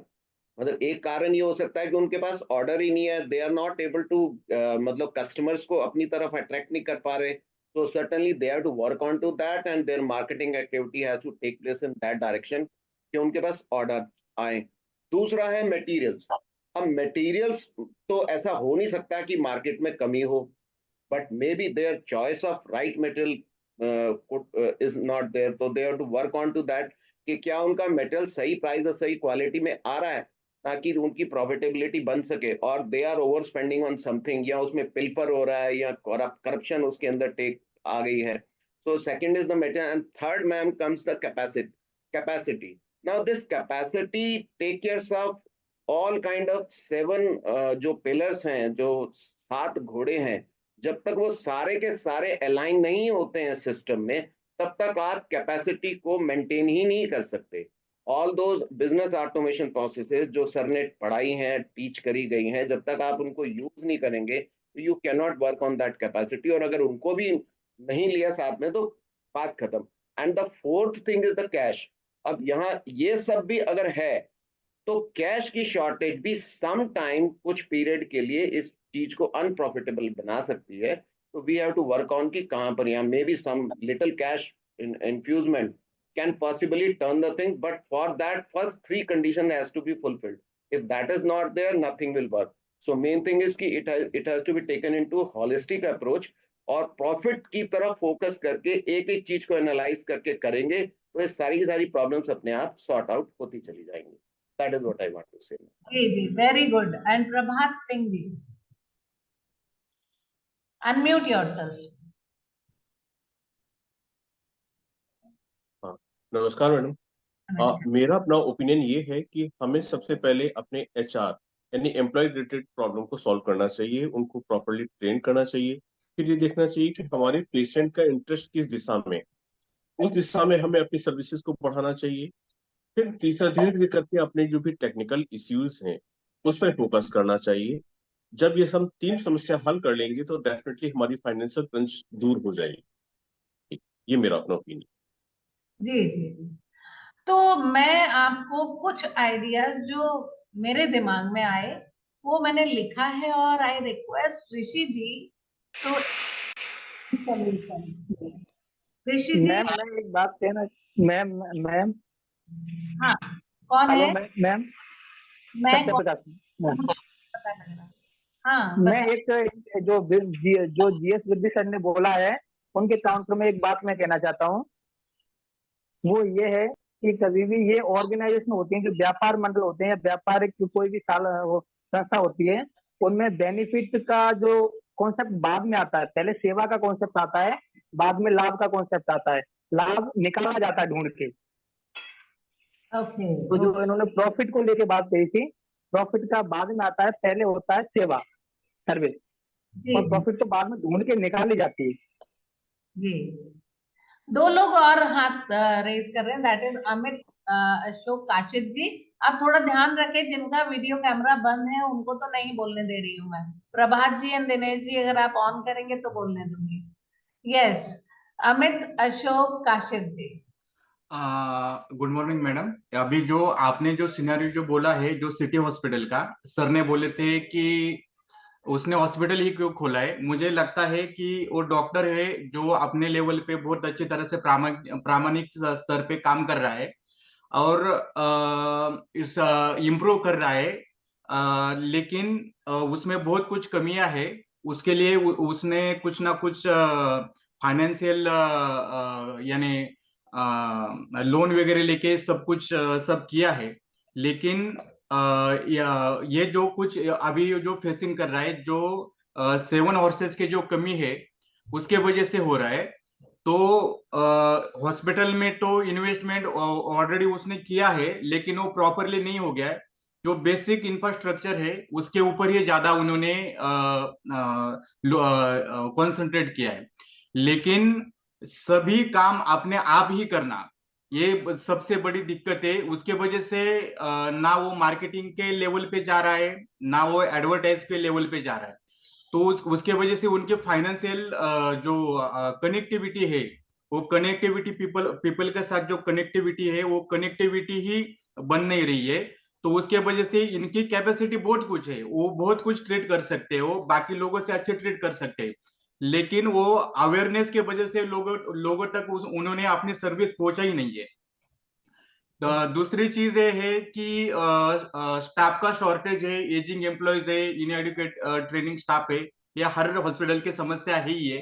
लेकिन जब वो अपने आप को जब अपग्रेड करना चाहते हैं तो मुझे लगता है कि एक प्रॉपरली एजेंसी के साथ टाइप करके कांस्टेंट इनको अपग्रेड करके स्टाफ को अपग्रेड करके, अगर वो स्टाफ को अपग्रेड नहीं कर सकते तो सर ऋषि सर ने जो बोला था कि आप सगळे वीडियो सब रिकॉर्ड करके रखिए, क्योंकि हर टाइम आपके पास कोई ना कोई तो नया स्टाफ आता है। हम हर बार उनको नहीं सिखा सकते। अगर कोई पुराना स्टाफ है वो भी अगर भूल जाता है तो वो वीडियो रिकॉर्डिंग देख के वो सब अच्छी तरह से सीख सकता है। और टेक्निकल इशू जो कुछ वो बोल रहा है, उसका जो इशू मुझे खुद ऐसा लग रहा है कि वो सब काम अपने आप ही सब करने का, 7 हॉर्सेस का पूरे जो घोड़े के लगाम है अपने आप में ही पकड़ के रखे, उसके वजह से अच्छी तरह से एडवाइजर मेंटर्स उनके ना होने के वजह से वो जो टेक्निकल इशू है, यानी हम किधर कम पड़ रहे हैं वही उनको पता नहीं चल रहा है। तो उसके वजह से ऐसे दिक्कतें आ रही है, ऐसा मुझे खुद को लग रहा है। हाँ, देखिए सबसे मजेदार बात है कि एक डॉक्टर अजय शेष जो एक एडवर्टाइजमेंट बनाया करते थे जिससे कि मैं आई थी इस ग्रुप में, कि मैं एक अच्छा डॉक्टर हूं तो मैं जरूरी नहीं कि बहुत अच्छा व्यवसायी होऊंगा। तो अब इसमें क्या सीन बन गया कि डॉक्टर पारुल जैसा कह रही है, उनको एलसीई ज्वाइन करवा देना चाहिए ऐसे केस वाले लोगों को।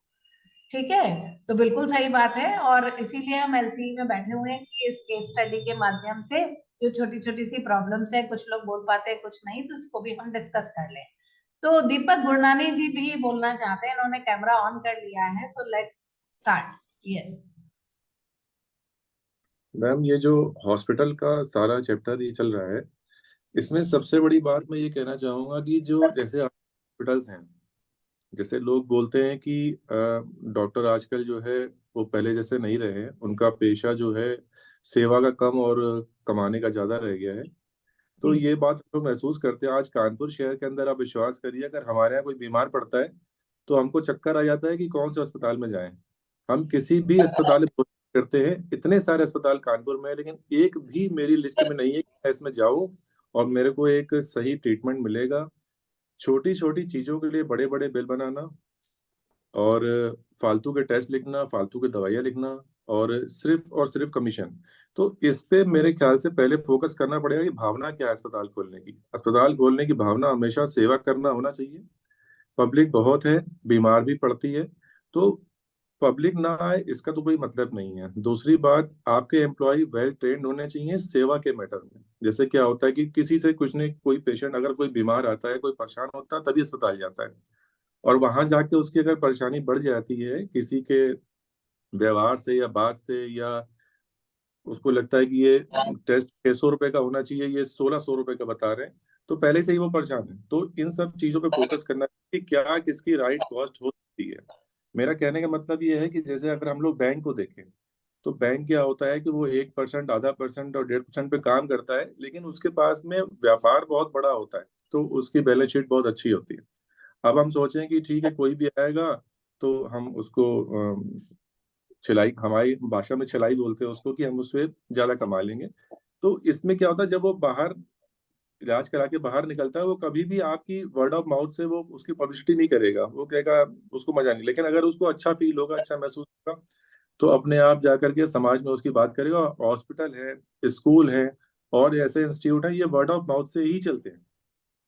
किसी ने कह दिया कि नहीं वहाँ डॉक्टर बहुत अच्छे हैं, वहाँ की सर्विस बहुत अच्छी है, वहाँ पे उनके पास में मशीन्स वगैरह बहुत अच्छी हैं, उनकी सबसे बड़ी बात है उनकी कॉस्टिंग बहुत कम है, और वहाँ पे जो पैसे लगते हैं वो बिल्कुल जायज जुनून लगते हैं। तो मैं ऐसा समझता हूँ कि अगर ये दो तीन चीजों पर फोकस किया जाए तो फाइनेंशियल क्रच कभी नहीं होगा और पेशेंट्स की कमी तो कभी नहीं हो सकती। बस मैं ये कहना चाहता हूँ। जी, वेरी गुड वेरी गुड। तो मेरा क्योंकि ये फील्ड नहीं है, लेकिन मैंने कुछ आंसर्स इसके लिए सोचे हैं, कुछ समाधान सोचे हैं जो आपके समाधानों से मिलते जुलते भी हैं, थोड़े बहुत अलग भी हो सकते हैं। तो आप, मैं Rishi Acharya ji, are you there? Doctor Rishi Acharya, yes yes ma'am. क्या please translate these solutions for them. अच्छा देखिए, तो पहली बात आप जो कह रहे हैं यहाँ पे सॉल्यूशंस की हम अभी बात कर रहे हैं। पहला सॉल्यूशन है फाइनेंशियल रीस्ट्रक्चरिंग। फाइनेंशियल रीस्ट्रक्चरिंग को हम ऐसे समझ सकते हैं कि आर्थिक पुनर्गठन उस हॉस्पिटल को करना पड़ेगा। मेरे ख्याल से आप एक एक प्रॉब्लम को लेके उसके एक एक सॉल्यूशन यहाँ दे रही हैं। तो पहली बात जो आप कर रही हैं वो है, एक हॉस्पिटल जो है उसकी आर्थिक क्षमता को बढ़ाने के लिए एक योजना हमें बनानी पड़ेगी, जिसका मेन ऑब्जेक्टिव रहेगा कि हॉस्पिटल के जो बजट से रिलेटेड रुकावटें हैं और फंड्स को लेके जो उसके कंस्ट्रेंट या रुकावटें हैं उसको दूर करना, और एडिशनल स्टाफ को कैसे हम नियुक्त कर सकें इस बारे में सोचना।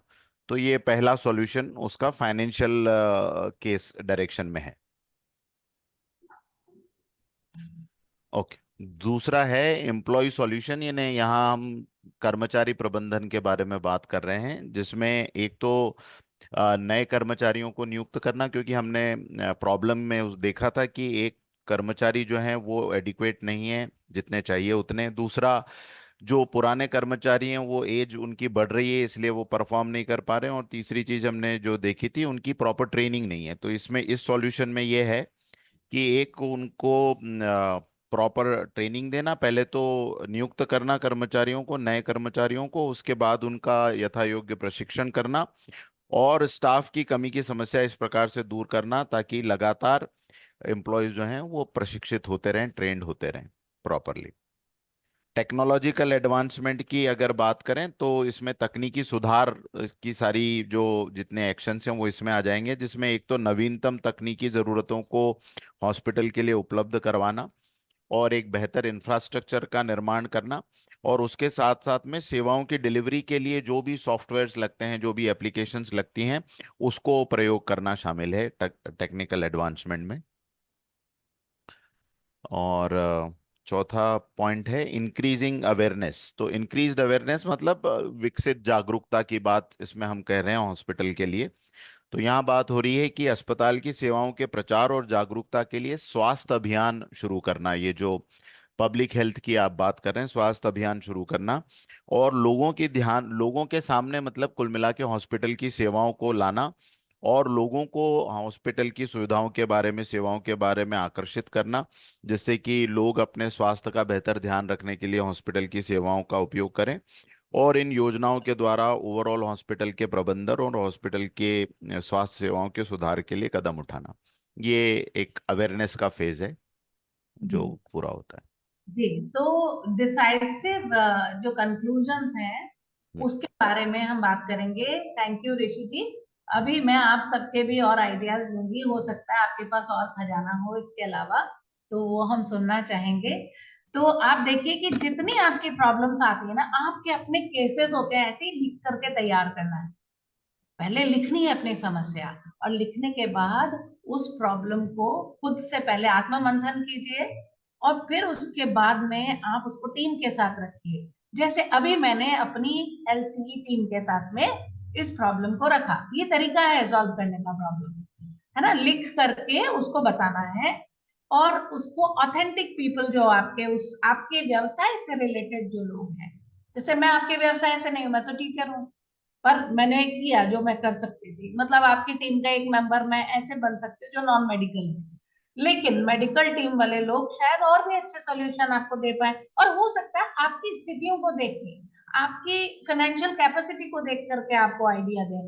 आप एक अच्छे डॉक्टर हैं, लेकिन हो सकता है आपकी पॉकेट उतना ज्यादा हाई लेवल की मशीनरीज लेना अलाउ ना कर रही हो, तो वो सब आप क्या करेंगे, अपनी टीम के साथ बैठ करके डिस्कस करेंगे, क्योंकि सबकी एक स्थिति होती है जिससे वो अपना रास्ता निकालता है। सभी लोग तो नहीं ना कि ताजमहल खरीद लाएंगे, तो ऐसा नहीं हो सकता। तो ये सारी चीजें भी देखनी है, और इसमें ऑथेंटिक पीपल जो आपके आसपास है उनके साथ आपको डिस्कशन करना आना चाहिए, राइट। सो अब मैं चाहती हूँ कि इतना तो मेरा था जो मुझे बोलना था। And now I ask my mentors, Dr. Ajay Shesh, Rishi Acharya ji, Shilpa ji, Hare sir, Gaurav ji, please, Vishnu Shabda ji, if he is here, please give your worthy points. आप क्या कहते हैं? Doctor Parul Jaiswal भी हाथ ऊपर कर रही है, कहिए पारुल जी। मैम, मैं बस एक बार फिर से उसी बात पे फोकस करना चाह रही हूँ कि जैसे 4 बड़ी-बड़ी प्रॉब्लम्स हमारे सामने थी, चारों के हमने समाधान भी देखे, बट फिर भी प्रायोरिटाइज भी करना पड़ेगा कौन सी को पहले एड्रेस करना है। तो फिर से मैं एक बार स्टाफ वाली बात यहाँ पर जोर देना चाहूंगी कि मैक्सिमम हॉस्पिटल्स के अगर आप रिव्यूज देखेंगे, तो अगर उसमें नेगेटिव रिव्यूज है तो ज्यादातर स्टाफ बिहेवियर या सर्विसेज को लेके होंगे, और पॉजिटिव भी ज्यादातर उस चीज के लिए होंगे। तो सबसे पहले उनको एड्रेस करना, उसमें हमको एक्स्ट्रा फाइनेंशियल बर्डन भी नहीं आएगा। ट्रेनिंग देना है प्रॉपर, उनको सिखाना है कि कैसे ज्यादा अच्छी केयर देना है पेशेंट्स को। वो ऑटोमेटिकली वर्ड ऑफ माउथ फिर जाएगा, आपकी मार्केटिंग करेगा। फिर उसके साथ सोशल मीडिया मार्केटिंग, जिसमें भी फाइनेंशियल बर्डन नहीं है ज्यादा, आप अपने हिसाब से पोस्ट बनाइए, अपने पेशेंट्स का क्या बेहतर आप कर पा रहे हो, क्या सर्विस दे रहे हो, वो दिखाइए लोगों को। वो जागरूकता वाला पार्ट भी वहां थोड़ा एड्रेस होगा। और फिर जैसे आपके पास आता जा रहा है उसके थ्रू, तो फिर आप अपना टेक्नोलॉजी भी बेटर करिए, और सबसे पहले अपने उधार लोन्स को खत्म करिए। इस तरह से मेरे हिसाब से ये ऑर्डर होना चाहिए, बस ये। Yes. Now I request other mentors to participate. What are your ideas? Okay, so मैं अपनी बात यहाँ पे कह लेता हूँ। आई रिक्वेस्ट प्रीति मैम, आप वो जो स्लाइड है जहाँ पे प्रॉब्लम स्टेटमेंट वाली स्लाइड है, अगर वो आप स्लाइड लेकर के आए तो मैं अपने व्यूज कहूंगा। Again it will be an over simplified version, मैं आप सभी से कहता हूँ ये। अब चूंकि मेरा ओपिनियन है, तो जो लिमिटेड डेटा हमारे पास में है, सबसे पहला यस, तो ये जो लिमिटेड डेटा है उसके बेसिस पे मैं अपनी बात रख रहा हूं। अगेन एग्जैक्ट सॉल्यूशन तो डिटेल स्टडी के बाद ही होगा।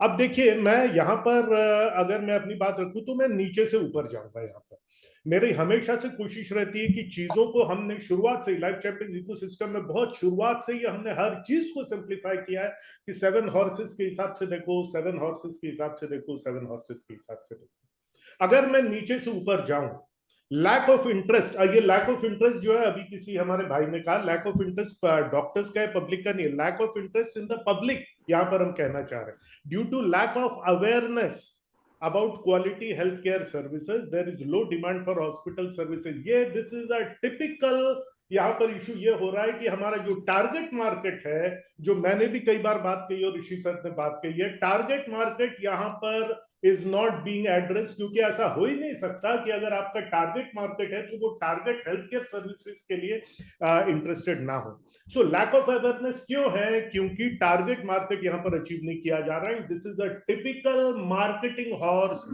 Issue. Low demand for the hospital services, यानी मार्केटिंग नहीं हो रही है, और टारगेट मार्केट को जो है वो मार्केटिंग नहीं हो रही, इसलिए ऐसे लोगों के पास मार्केटिंग हो रही है who are not showing interest in seeking from the hospital। अभी जैसे दीपक ने कहा कि जो है, अगर अच्छी ये है, मतलब मेरा टारगेट हॉस्पिटल अगर है और वो हॉस्पिटल के लिए मैं अगर टारगेट कस्टमर हूं, तो ऐसा हो नहीं सकता कि इंटरेस्ट ना हो। So lack of interest is a typical target market, target client and marketing issue. सबसे पहले हमको टारगेट कस्टमर मेरा कौन है, टारगेट मार्केट सेगमेंट क्या है, वो मुझे ढूंढना है और उनके बीच में मुझे मार्केटिंग करनी है। That is the number 1 point, क्योंकि अगर ये गलत है तो ऊपर की सब प्रॉब्लम्स मुझे आने लगे।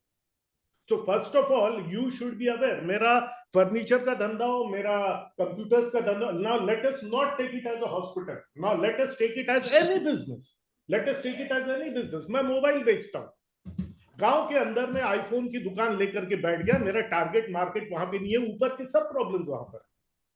सो मेरा टारगेट मार्केट क्या है और उनके बीच में मैं मार्केटिंग कर रहा हूं कि नहीं कर रहा हूं। It is a typical marketing horse problem. उसके बाद में ऊपर हम आते हैं टेक्निकल इश्यूज।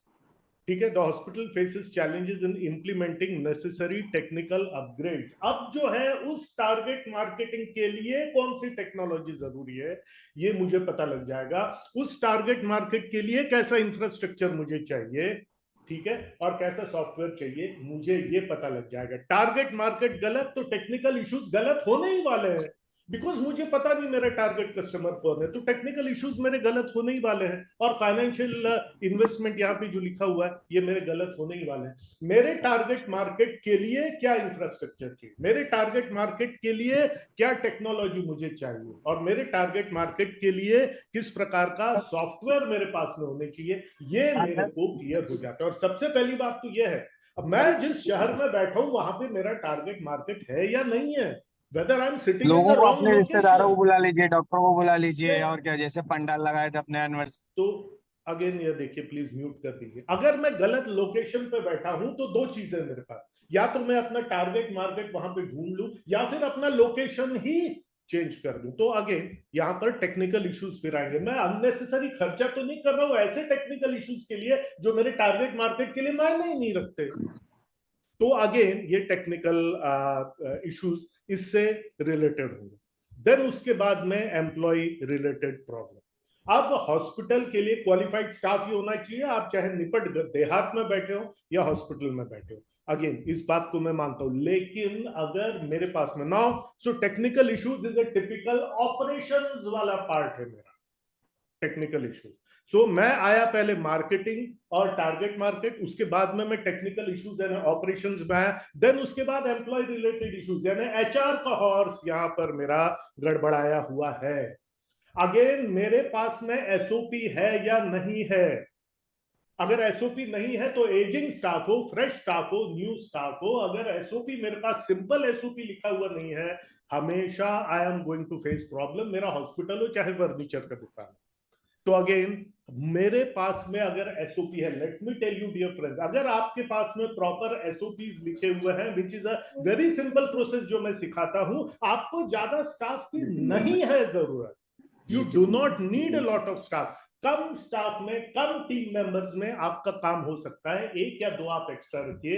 एंड सेकेंडली, जैसे हमने किया हुआ है, will take a lot of trainings, तो हमको एक्चुअल मतलब ऑन बोर्ड हमको स्टाफ तो बहुत ही कम रखना पड़ता है, because we have a good number of trainings. तो अगेन एजिंग एम्प्लॉइज हो, inadequate training, delivering high quality services, अगर आपके एसओपीज नहीं है, you will always face problem. The hospital struggles to provide excellent services. क्या होता है excellent service? Excellent service क्या होता है? Excellent service is what your target market needs, और उसके लिए क्या SOPs आप फॉलो कर रहे हो, वो है। So this is a typical HR and SOP related problem because the lack of well trained personnel क्या होता है भाई? बताओ मुझे, what is well trained personnel? क्या कहेंगे आप? वेल ट्रेन पर्सनल किसको कहेंगे? मैं डांट नहीं रहा हूं ना, मैं इट इज जस्ट मैं थोड़ा सा एग्रेसिव हो रहा हूं, क्योंकि इतनी सिंपल चीजें जिसको इतना बड़ा, जो इतनी बड़ी बन जाती है because of not understanding simple thing. What is a well train personnel? Well train personnel is one who knows the SOP, वो चाहे टेक्निकल एसओपी हो या काम से रिलेटेड एसओपी। एसओपी नहीं होगा, you will face a lot of problems, हर तरह के problem. So lack of well train person, ये सब, this is all related to HR and operations, again SOP related, ये सब जी। इसके कारण फिर क्या होगा? आपका टारगेट मार्केट नहीं है, आपने इतना सब ऐसी जगह खर्चा कर दिया जिसको आपका कस्टमर, जो टारगेट कस्टमर है, वो उसको वैल्यू नहीं करता। आपने एसओपी बनाए नहीं तो हर कोई किसी भी तरीके से काम कर रहा है और कस्टमर जो है वो खुश होकर के नहीं जा रहा है। एसओपीज अगर आपने नहीं बनाए हैं तो आपको बहुत सारा टीम रखना पड़ता है, बहुत सारा टीम रखना है तो आपका खर्चा होता है, तो देन फाइनेंशियल क्रंच आपको होने ही वाला है। Come to number 1, financial difficulties आपको होने ही वाली है, क्योंकि जरूरत से ज्यादा टीम मेंबर्स रखने पड़ते हैं, ठीक है। और आपके बजट कंस्ट्रेंट्स, हाई डेट्स तो चलो पिछले हमारे कुकर्मों का फल हमारा हो सकता है, बट चलो ठीक है, अभी अगर हमने फाइनेंस भी लिया हुआ है तो। And increasing medical cost are hindering improvements, तो ये सब जब अगर हम अपनी कॉस्ट बढ़ा लेते हैं, let me tell you, lack of SOP से आपका 25% टू 40% कॉस्ट यूं ही बढ़ जाता है, just because of lack of SOP. तो because of lack of interest, technical issues के कारण, एम्प्लॉय रिलेटेड प्रॉब्लम्स के कारण हम नंबर 1 पे आते हैं। फाइनेंशियल क्रंच तो फिर होना ही है, प्रॉफिटेबिलिटी तो फिर कम होगी ही। नंबर 1 बिकॉज ऑफ, नंबर 4 पे हम जाते हैं और मैं समराइज कर रहा हूं, अब टारगेट मार्केट को हम फोकस नहीं कर रहे हैं और हमारी मार्केटिंग बिल्कुल गलत जा रही है। उसके कारण क्या हो रहा है? हमारे टेक्निकल, इररिलेवेंट टेक्निकल इश्यूज से हम ग्रैपल कर रहे हैं, ठीक है, और इंफ्रास्ट्रक्चर इश्यूज पे हमारा बेमतलब का खर्चा हो रहा है उसके कारण। और उसके बाद में जब हमारे पास में एसओपीज नहीं है तो एम्प्लॉय रिलेटेड प्रॉब्लम्स हमको होते हैं, क्योंकि ट्रेंड एम्प्लॉय भी अगर आता है, अरे वेल क्वालिफाइड नर्स ले आओ, वेल क्वालिफाइड आप टेक्नीशियन ले आओ, एसओपी नहीं है तो सब बेकार है, यो एसओपी नहीं है तो सब बेकार। और उसके कारण फिर आपको फाइनेंशियल क्रंच होता है, क्योंकि आप कस्टमर्स को खुश नहीं कर पाते, क्योंकि आपके पास वो कस्टमर्स आ रहे हैं जो आपका टारगेट मार्केट है ही नहीं, या तो दुखी होकर के जाते हैं, आपको गालियां दे करके जाते हैं, फिर से नहीं आते, बुरा वर्ड ऑफ माउथ होता है, तो फिर फाइनेंशियल क्रंच आना ही आना है, क्योंकि आपको उतना बिजनेस, उतने नंबर ऑफ कस्टमर्स बढ़ते हैं। So start from below to above. और मैं जो हमेशा कहता हूं, आपकी मार्केटिंग गलत है, टारगेट मार्केट गलत है, मैं हमेशा कहता हूं start with marketing, start with marketing, start with marketing. I think that is what is playing the role here. मैंने डांटा नहीं है किसी को, लेकिन अगर किसी को डांट लगती है तो अच्छी बात है। नहीं नहीं सर, ये बहुत जरूरी है, सीधी बात है कि भाई आपकी सारी समस्याओं का हल है, पैसा कहाँ से आएगा? कस्टमर से, कस्टमर में इंटरेस्ट पैदा करेंगे तभी सारी समस्याएं दूर होंगी, सीधी बात। ओके, सो अब मैं वेलकम करती हूँ क्वेश्चंस को, if there are any please ask. Preeti madam, मैं एक बात और रखना चाहता हूं अजय सर के साथ ही। देखिए, अभी हमने बहुत इंपॉर्टेंट बातें की टारगेट को लेकर, टारगेट मार्केट डिफाइन करने को लेके, मैं ऐसा समझता हूं कि किसी भी बिजनेस में फाइनेंशियल क्रंच सबसे पहली समस्या नहीं है, सबसे आखिरी समस्या है। Exactly, yes. क्योंकि फाइनेंशियल क्रंच जब आप बिजनेस शुरू करते हैं तब नहीं आता है। 5 चीजों को जब हम सॉल्व नहीं करते हैं तब कोई भी बिजनेस फाइनेंशियल क्रंच फेस करता है। और मैं चाहता हूं ये 5 चीजें आप लिख लीजिए। अभी इस पूरे प्रेजेंटेशन में इन्हीं 5 पे हमारी बात हुई है, लेकिन एक्सरसाइज के तौर पर अगले हफ्ते तक, जब तक प्रीति मैडम का नेक्स्ट सेशन नहीं होता, तब तक कम से कम ये 5 चीजों पर बार बार अपने आप के साथ आत्ममंथन करेंगे तो ये आखिरी समस्या जिसकी वजह से ज्यादातर बिजनेसेस बंद होते हैं फाइनेंस वाली, वो नहीं आने वाली। पहली चीज जो आपको लिखनी है वो है कर्मचारियों की समस्या। इसी के अंदर सारी चीजें आ जाती है, चाहे वो एसओपी डेवलपमेंट की बात हो, चाहे वो रिक्रूटमेंट की बात हो, चाहे वो केआरए तय करने की बात हो, चाहे टारगेट्स को रिव्यू करने की बात हो। कर्मचारियों की समस्याएं आपको अपने बिजनेस में एक कॉलम इसके लिए अलग से बना लेना है, कर्मचारियों की समस्या को लेकर। दूसरी समस्या आपको दूसरे पेज पे शुरू करनी, तकनीक से रिलेटेड समस्याएं। ढूंढिए अपने बिजनेस में, गोता लगाइए अपने बिजनेस के अंदर कहां कहां किस चीज को लेकर तकनीक की समस्याएं हैं। और अगर इसका सबसे अच्छा फ्रेमवर्क आपको चाहिए तो अजय सर का जो 5 डेज वाला सेशन था उसमें टच पॉइंट को उठाइए। उस टच पॉइंट से रिलेटेड कौन सी तकनीक आपको इंप्लीमेंट करनी चाहिए थी जो आपने आज भी छोड़ रखी है, उन तकनीकों की समस्याओं को लिख डालिए पहले। उसके सॉल्यूशन तो बाद में आएंगे, पहले तो हम रियलाइज तो करें क्या क्या हमारे बिजनेस में समस्या है। तीसरी समस्या है प्रचार की समस्या, जो मैडम ने अभी मार्केटिंग की बात कही, विपणन जिसको हम कहते हैं। तो प्रचार की समस्या भी बहुत बड़ी समस्या है। और इस प्रचार की समस्या में मैं आपको एक बहुत मजेदार बात बताऊं जो ज्यादातर एसएमईज नहीं समझते हैं, जो मेरा मतलब 13 साल की स्टडी का निचोड़ है। देखिए क्या होता है, हम सब लोग अपने बिजनेस में किसी मल्टीनेशनल कंपनी को अडॉप्ट करने और उनको एमिट करने लग जाते हैं। जो वो कर रहे हैं वो आज आप करने लग जाते हैं। लेकिन बड़ी कंपनीज का मार्केटिंग का प्लान, बड़ी कंपनी का मार्केटिंग का लक्ष्य आपके और हमारे मार्केटिंग लक्ष्य से बहुत अलग होता है। कई बार वो मार्केटिंग केवल अपने इन्वेस्टर्स को संतुष्ट करने के लिए करते हैं। कई बार वो मार्केटिंग केवल अपना नाम बनाने के लिए करते हैं। उनको इससे कोई मतलब नहीं कि उनके पास ग्राहक आए ना आए, उनको नाम बनाना है। टीम इंडिया की जर्सी स्पॉन्सर करके कौन सी लीड्स वो एक्सपेक्ट कर रहे हैं? They are just expecting their name, जिसको ब्रांडिंग कहते हैं। अब हम एसएमईज क्या करते हैं, अगर उनकी उन चीजों को देखने लग जाएंगे तो हमारी ये प्रचार की समस्या कभी सॉल्व नहीं होगी। हमें जो हमारा मार्केटिंग सिस्टम होना चाहिए उसको मैं कहता हूं डायरेक्ट रिस्पॉन्स मार्केटिंग। लिख लीजिए, डायरेक्ट रिस्पॉन्स मार्केटिंग। प्रचार की समस्याओं में आपको यही सारी बातें लिखनी है कि मेरे सामने मेरा ग्राहक है, इस तक मैं अपने उत्पादों को, अपनी सेवाओं को कैसे पहुंचाऊं। इसमें एक आखिरी बात जो याद रखने की है वो ये है कि आपको अपनी सारी की सारी के सारे सेवाओं को और उत्पादों को ग्राहकों के सामने एक साथ कभी नहीं लाना चाहिए, जो दूसरी बड़ी मिस्टेक एसएमईज करते हैं। मैं एक आपको एग्जांपल देता हूं। आप वापस से अपने शादी के फेज में चले जाइए 1 मिनट के लिए। और आज का जमाना है, नए नए कैमरा सब कुछ अवेलेबल है। अब आपकी शादी हो रही, आप एक अच्छा फोटोग्राफर ढूंढ रहे हैं और अचानक आपकी आंखों के सामने बेहतरीन एक एडवर्टाइजमेंट आता है फोटोग्राफी का एडवर्टाइजमेंट आता है। आप में से कितने लोग उस एडवर्टाइजमेंट को देख के रिस्पॉन्स करेंगे? टाइप करिए मी। आप फोटोग्राफर ढूंढ ही रहे हैं और अचानक से आपकी आंखों के सामने वो एड आ गया फोटोग्राफर का, तो आप उसको रिस्पॉन्स करेंगे कि नहीं करेंगे? अभी चैट में टाइप कीजिए, करेंगे? यस। अरे दिख नहीं रही मुझे, चैट में टाइप कीजिए आप लोग। अच्छा, वो होस्ट और को होस्ट को दिख रही है क्या सर? जरा देख लीजिए। हाँ, मुझे लगता है आप सब लोग करेंगे, है ना? Give me thumbs up.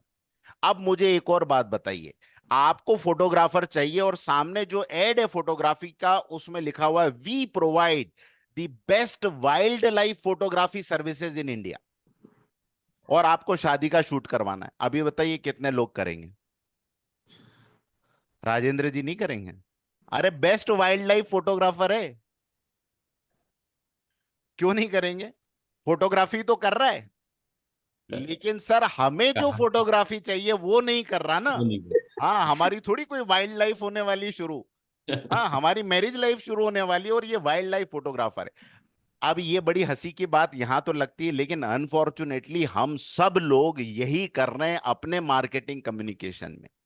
इंसान जो चीज ढूंढ रहा है, उस एक चीज के अलावा हम उसको 25 चीजें बताते हैं। हम वाइल्ड लाइफ फोटोग्राफी भी करते हैं, हम वेडिंग भी करते हैं, हम प्रोडक्ट फोटोग्राफी भी करते हैं, हम ऑटोमोबाइल भी करते हैं। भाई हमारे पास आ जाओ, हमारे पास एक्स सर्विस है, वाई सर्विस है, जेड सर्विस है, ए सर्विस है, डी सर्विस। ये नहीं करना है आपको। मैं बड़ी मजेदार बात बताऊं, मेरे कॉलेज को शुरू होके 13 साल हो गए।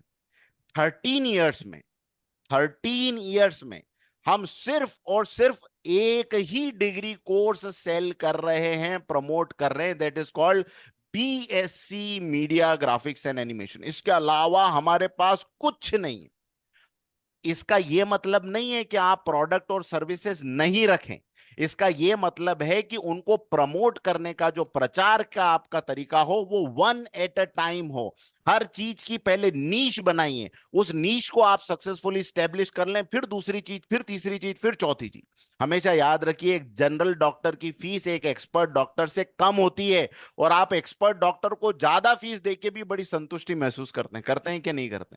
क्यों? क्योंकि वो किसी एक नीश में डील कर रहा है। और आपको मालूम है यार, इसके तो हार्ट वाले के पास में मैं चला गया, भले ये एक आम एमबीबीएस से बहुत ज्यादा फीस लेता है, लेकिन ये नीश में मेरा इलाज करेगा। तो वो नीश को आप अपने बिजनेस में क्यों नहीं अप्लाई करते? ये तीसरी समस्या है जिसको हम व्यापारियों को प्रचार की समस्या। चौथी समस्या चौथे पेज पे लिखिए, प्रबंधन की समस्या। जितनी भी चीजें बाहर ये सब हो रही है, जो प्रीति मैडम ने अभी तक बताई, हॉस्पिटल क्या कर रहा है, वो प्रबंधन की मुख्य समस्या। जो एक मित्र ने बहुत अच्छी बात की कि मैं तो ये समझ ही नहीं पा रहा हूं कि हॉस्पिटल चल क्यों रहा है, उसको तो चलना ही नहीं चाहिए। तो जब तक प्रबंधन, जब तक मैनेजमेंट फ्यूचर ओरिएंटेड नहीं है, जब तक मैनेजमेंट ये नहीं समझता है कि हमें लगातार अपडेट और अपग्रेड होने की जरूरत है, तब तक ये समस्या भी दूर होने वाली नहीं है। आपकी सोच में ऐसी कौन कौन सी रुकावटें बैठी हुई है जो आपको अभी तक कर्मचारियों की समस्याओं में, तकनीकों की समस्याओं में, प्रचार की समस्या में एक्शन नहीं लेने दे रही? ये आपकी समस्या है, ये है प्रबंधन की समस्या। इसको आपको दूर करना पड़ेगा। और पांचवी और आखिरी चीज जो एक बिजनेस को हमेशा देखते रहना है, वो है ग्राहक संपर्क की समस्या। ये जो मैडम ने इन्वर्टर वाला एग्जाम्पल दिया, उसमें ऊपर आपने देखा समान उत्पाद बेचने वाला, लेकिन नीचे मुद्दा जो लिखा हुआ था मैडम ने, अगर आप मैडम वो जरा स्लाइड वापस ओपन करें, मुद्दे में बड़ी मजेदार चीज लिखी थी। मैं उसी को देख के सोच रहा था कि अभी तक कोई इस पे जवाब क्यों नहीं दे रहा। मुद्दे में जो बात लिखी है वो ये है कि नई तरह के प्रोडक्ट्स, नए तरीके की सर्विसेज बाजार में आई है। देखिए, पुरानी दुकान को उसके क्षेत्र में नए और आकर्षक विकल्पों का सामना करें, यही तो समस्या है। नए और आकर्षक विकल्प दूसरे की दुकान पे पहुंच कैसे गए? थोड़ा रूड होके बात करें तो हम क्या कर रहे थे जब दूसरे की दुकान पे नए और आकर्षक विकल्प पहुंच रहे थे? हमने अपनी दुकान को, हमने अपने व्यापारों को इन नए और आकर्षक विकल्पों से क्यों नहीं सजाया? क्यों नहीं हमने इनहांस बैटरी लाइफ वाले इन्वर्टर, क्यों नहीं हमने सेल्फ चार्जिंग वाले इन्वर्टर, क्यों नहीं कम वोल्टेज वाले इन्वर्टर, क्यों नहीं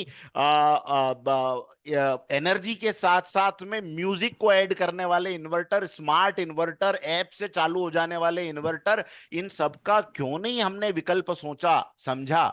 जब तक आप ये नहीं करेंगे और इसको ग्राहकों तक पहुंचाएंगे नहीं, प्रचार की समस्या दूर करना है और ग्राहकों के साथ लगातार संपर्क बनाए रखने की जो समस्या हमारी है, जिसमें हम एक्शन नहीं लेते हैं, उसको दूर करना है। अगर ये 5 चीजें आपने कर ली, ये बस ये मुट्ठी है, ये खुली हुई है, तो इसके बीच बीच में ये जो गैप्स हैं, इसमें दूसरी तमाम तरह की समस्याएं आती ही रहेगी। लेकिन अगर इन 5 चीजों को आपने बंद कर लिया, फिर ये फाइनेंस की जो समस्या आती है या लीड क्रंच की जो समस्या आती है, ये आ ही नहीं सकती। ये मेरा फर्म बिलीफ है। तो स्टेप बाय स्टेप जब आप अपने मार्केटिंग सॉल्यूशंस को बनाते हैं, अपनी केस स्टडीज को बनाते हैं, definitely you are going to get the result. This was my take madam, thank you. Okay, thank you very much. Okay, अभी हमारे पास में 4 हाथ और उठे हुए हैं। प्लीज अपनी बात बहुत शॉर्ट में आप करिए और शॉर्ट में हम आंसर दे करके आप सेशन को वाइंड अप करेंगे, क्योंकि टाइम जो है वो 10:18 हो गया है। ओके, तो Vinod Sharma ji. Good morning ma'am. Morning.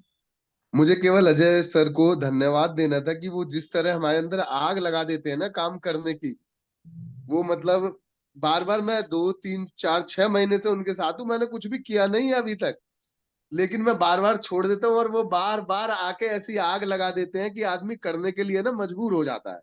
Vinod ji, खाली यस, लगेगी तो जल जाएंगे, काम कीजिए। नहीं आई एम भी ट्राई करता हूँ, लेकिन कई जी। बार परिस्थिति हावी हो जाती है, नहीं कर पा रहा हूँ। मन होता है करने का, लेकिन एक्चुअल हम लोग 13-14 लोगों की जॉइंट फैमिली में रहते हैं, कुछ ना कुछ क्रिटिकल होता रहता है, पर I try my best and very thank to Ajay Seth sir.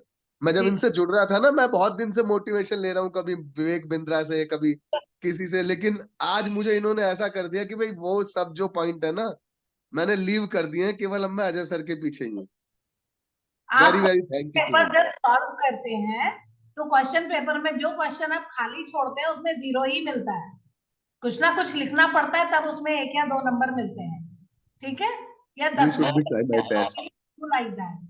Ji, thank you. Nitin Chauhan ji. Ma'am thank you Ajay sir का ये सब, और आपका भी सेशन बहुत अच्छा रहा। ये डिस्कशन जो आपने एक टॉपिक छेड़ा, उसके बाद मतलब बाकी सारे लोगों का एक जो ग्रुप कन्वर्सेशन निकल के आ रहा है, वो बहुत ज्यादा ऑथेंटिक है, बहुत अच्छा निकल के आया। इसी में मैं जैसे कह रहा हूँ कि अभी जो हमारी डिस्कस हो रही थी रिसेंट, जो अजय सर ने उसमें एक बड़ा अच्छा सा बताया सुझाव कि स्टाफ के लिए, तो मैं ये वाला मेरा क्वेश्चन बहुत पहले था, लेकिन अजय सर ने सॉल्व किया था, वही शेयर करूंगा।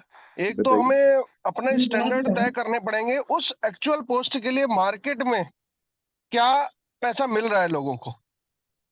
मेरे साथ क्या था, मैं 0 से लड़के तैयार करता था, उनको 12,000 में ज्वाइन किया, उनको 18 लाए, 25 लाए, लेकिन जब कोई बाहर से ट्रेंड बंदा आता था तो मार्केट के हिसाब से मांगता, तो मुझे लगता था कि नहीं, मेरे पास तो 20 में ये काम कर रहा है, इतने साल से कर रहा है, तो मैं ठीक है। इसको नए वाले को 25 क्यों दूं। तो मेरे को समझ में आया कि हम उन एग्जिस्टिंग स्टाफ के साथ भी इनजस्टिस कर रहे थे, तो मैंने उनको इनहेंस किया, मार्केट रेट पे लेके आया। तब मुझे फिर जो ट्रेंड लड़के थे वो मुझे फिर ठीक लगने लगे कि नहीं, ये ज्यादा पैसे डिमांड नहीं कर रहे हैं। तो ये मेरा एक शेयरिंग थी उसमें। Okay, thank you. Rakesh Kumar Dalmia ji. Good morning madam. मेरा केस स्टडी 1 के ऊपर था कि जैसे इन्वर्टर के बारे में तो आपने बताया कि सेम प्रोडक्ट है, तो उसमें हम लोग प्रोडक्ट क्वालिटी को और मतलब दूसरे चीज को टेक्निकल अच्छे इन्वर्टर को ला के मार्केट कर, लेकिन अगर सेम प्रोडक्ट हो जिसमें कोई टेक्निकल चीज नहीं है, जैसे मेरे केस में भी हो रहा है, मुझे 1 साल से झेल रहा हूँ मैं। जैसे मार्केट में डेवलप कर रहा हूँ किसी चीज का और सेम ब्रांड का, वो बाहर से कहीं से माल ला के अपने रेट कम करके अगर मार्केट में बेच रहे हैं, क्योंकि मुझे उस पर एक्सपेंस लगता है, क्योंकि मुझे वो मार्केट डेवलप करनी है मेरे एरिया में, लेकिन वो बाहर में किसी और अलग डिस्ट्रीब्यूटर से सेम प्रोडक्ट खरीद के लाके और मेरे मार्केट में रेट कम करके बेच रहा है, उससे कैसे हम लोग।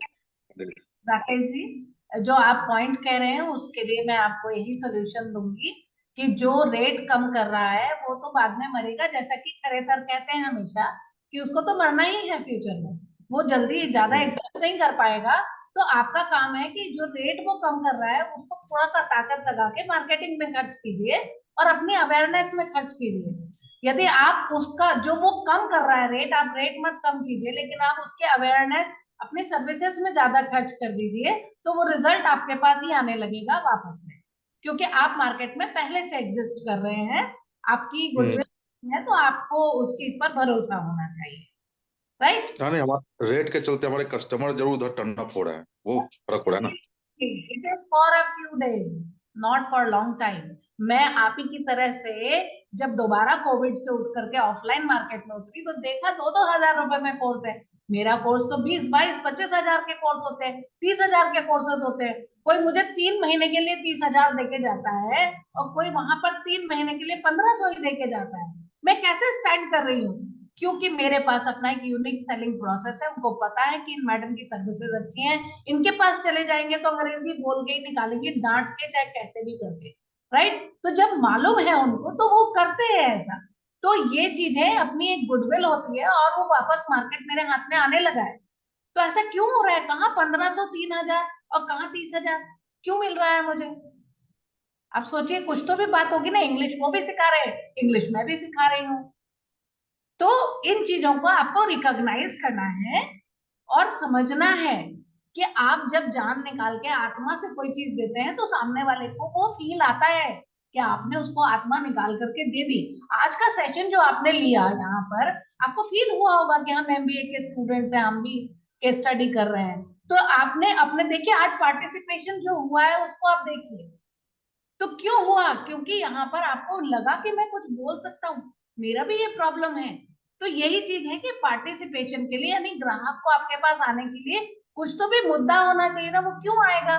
बगल वाली दुकान वाला वही चीज सस्ते में दे रहा है, आप महंगे में दे रहे हैं, तो कुछ तो होगा कि नहीं नहीं इन्हीं के पास, राकेश जी के पास ही जाएंगे, इनकी सर्विसेज तो बहुत अच्छी हैं।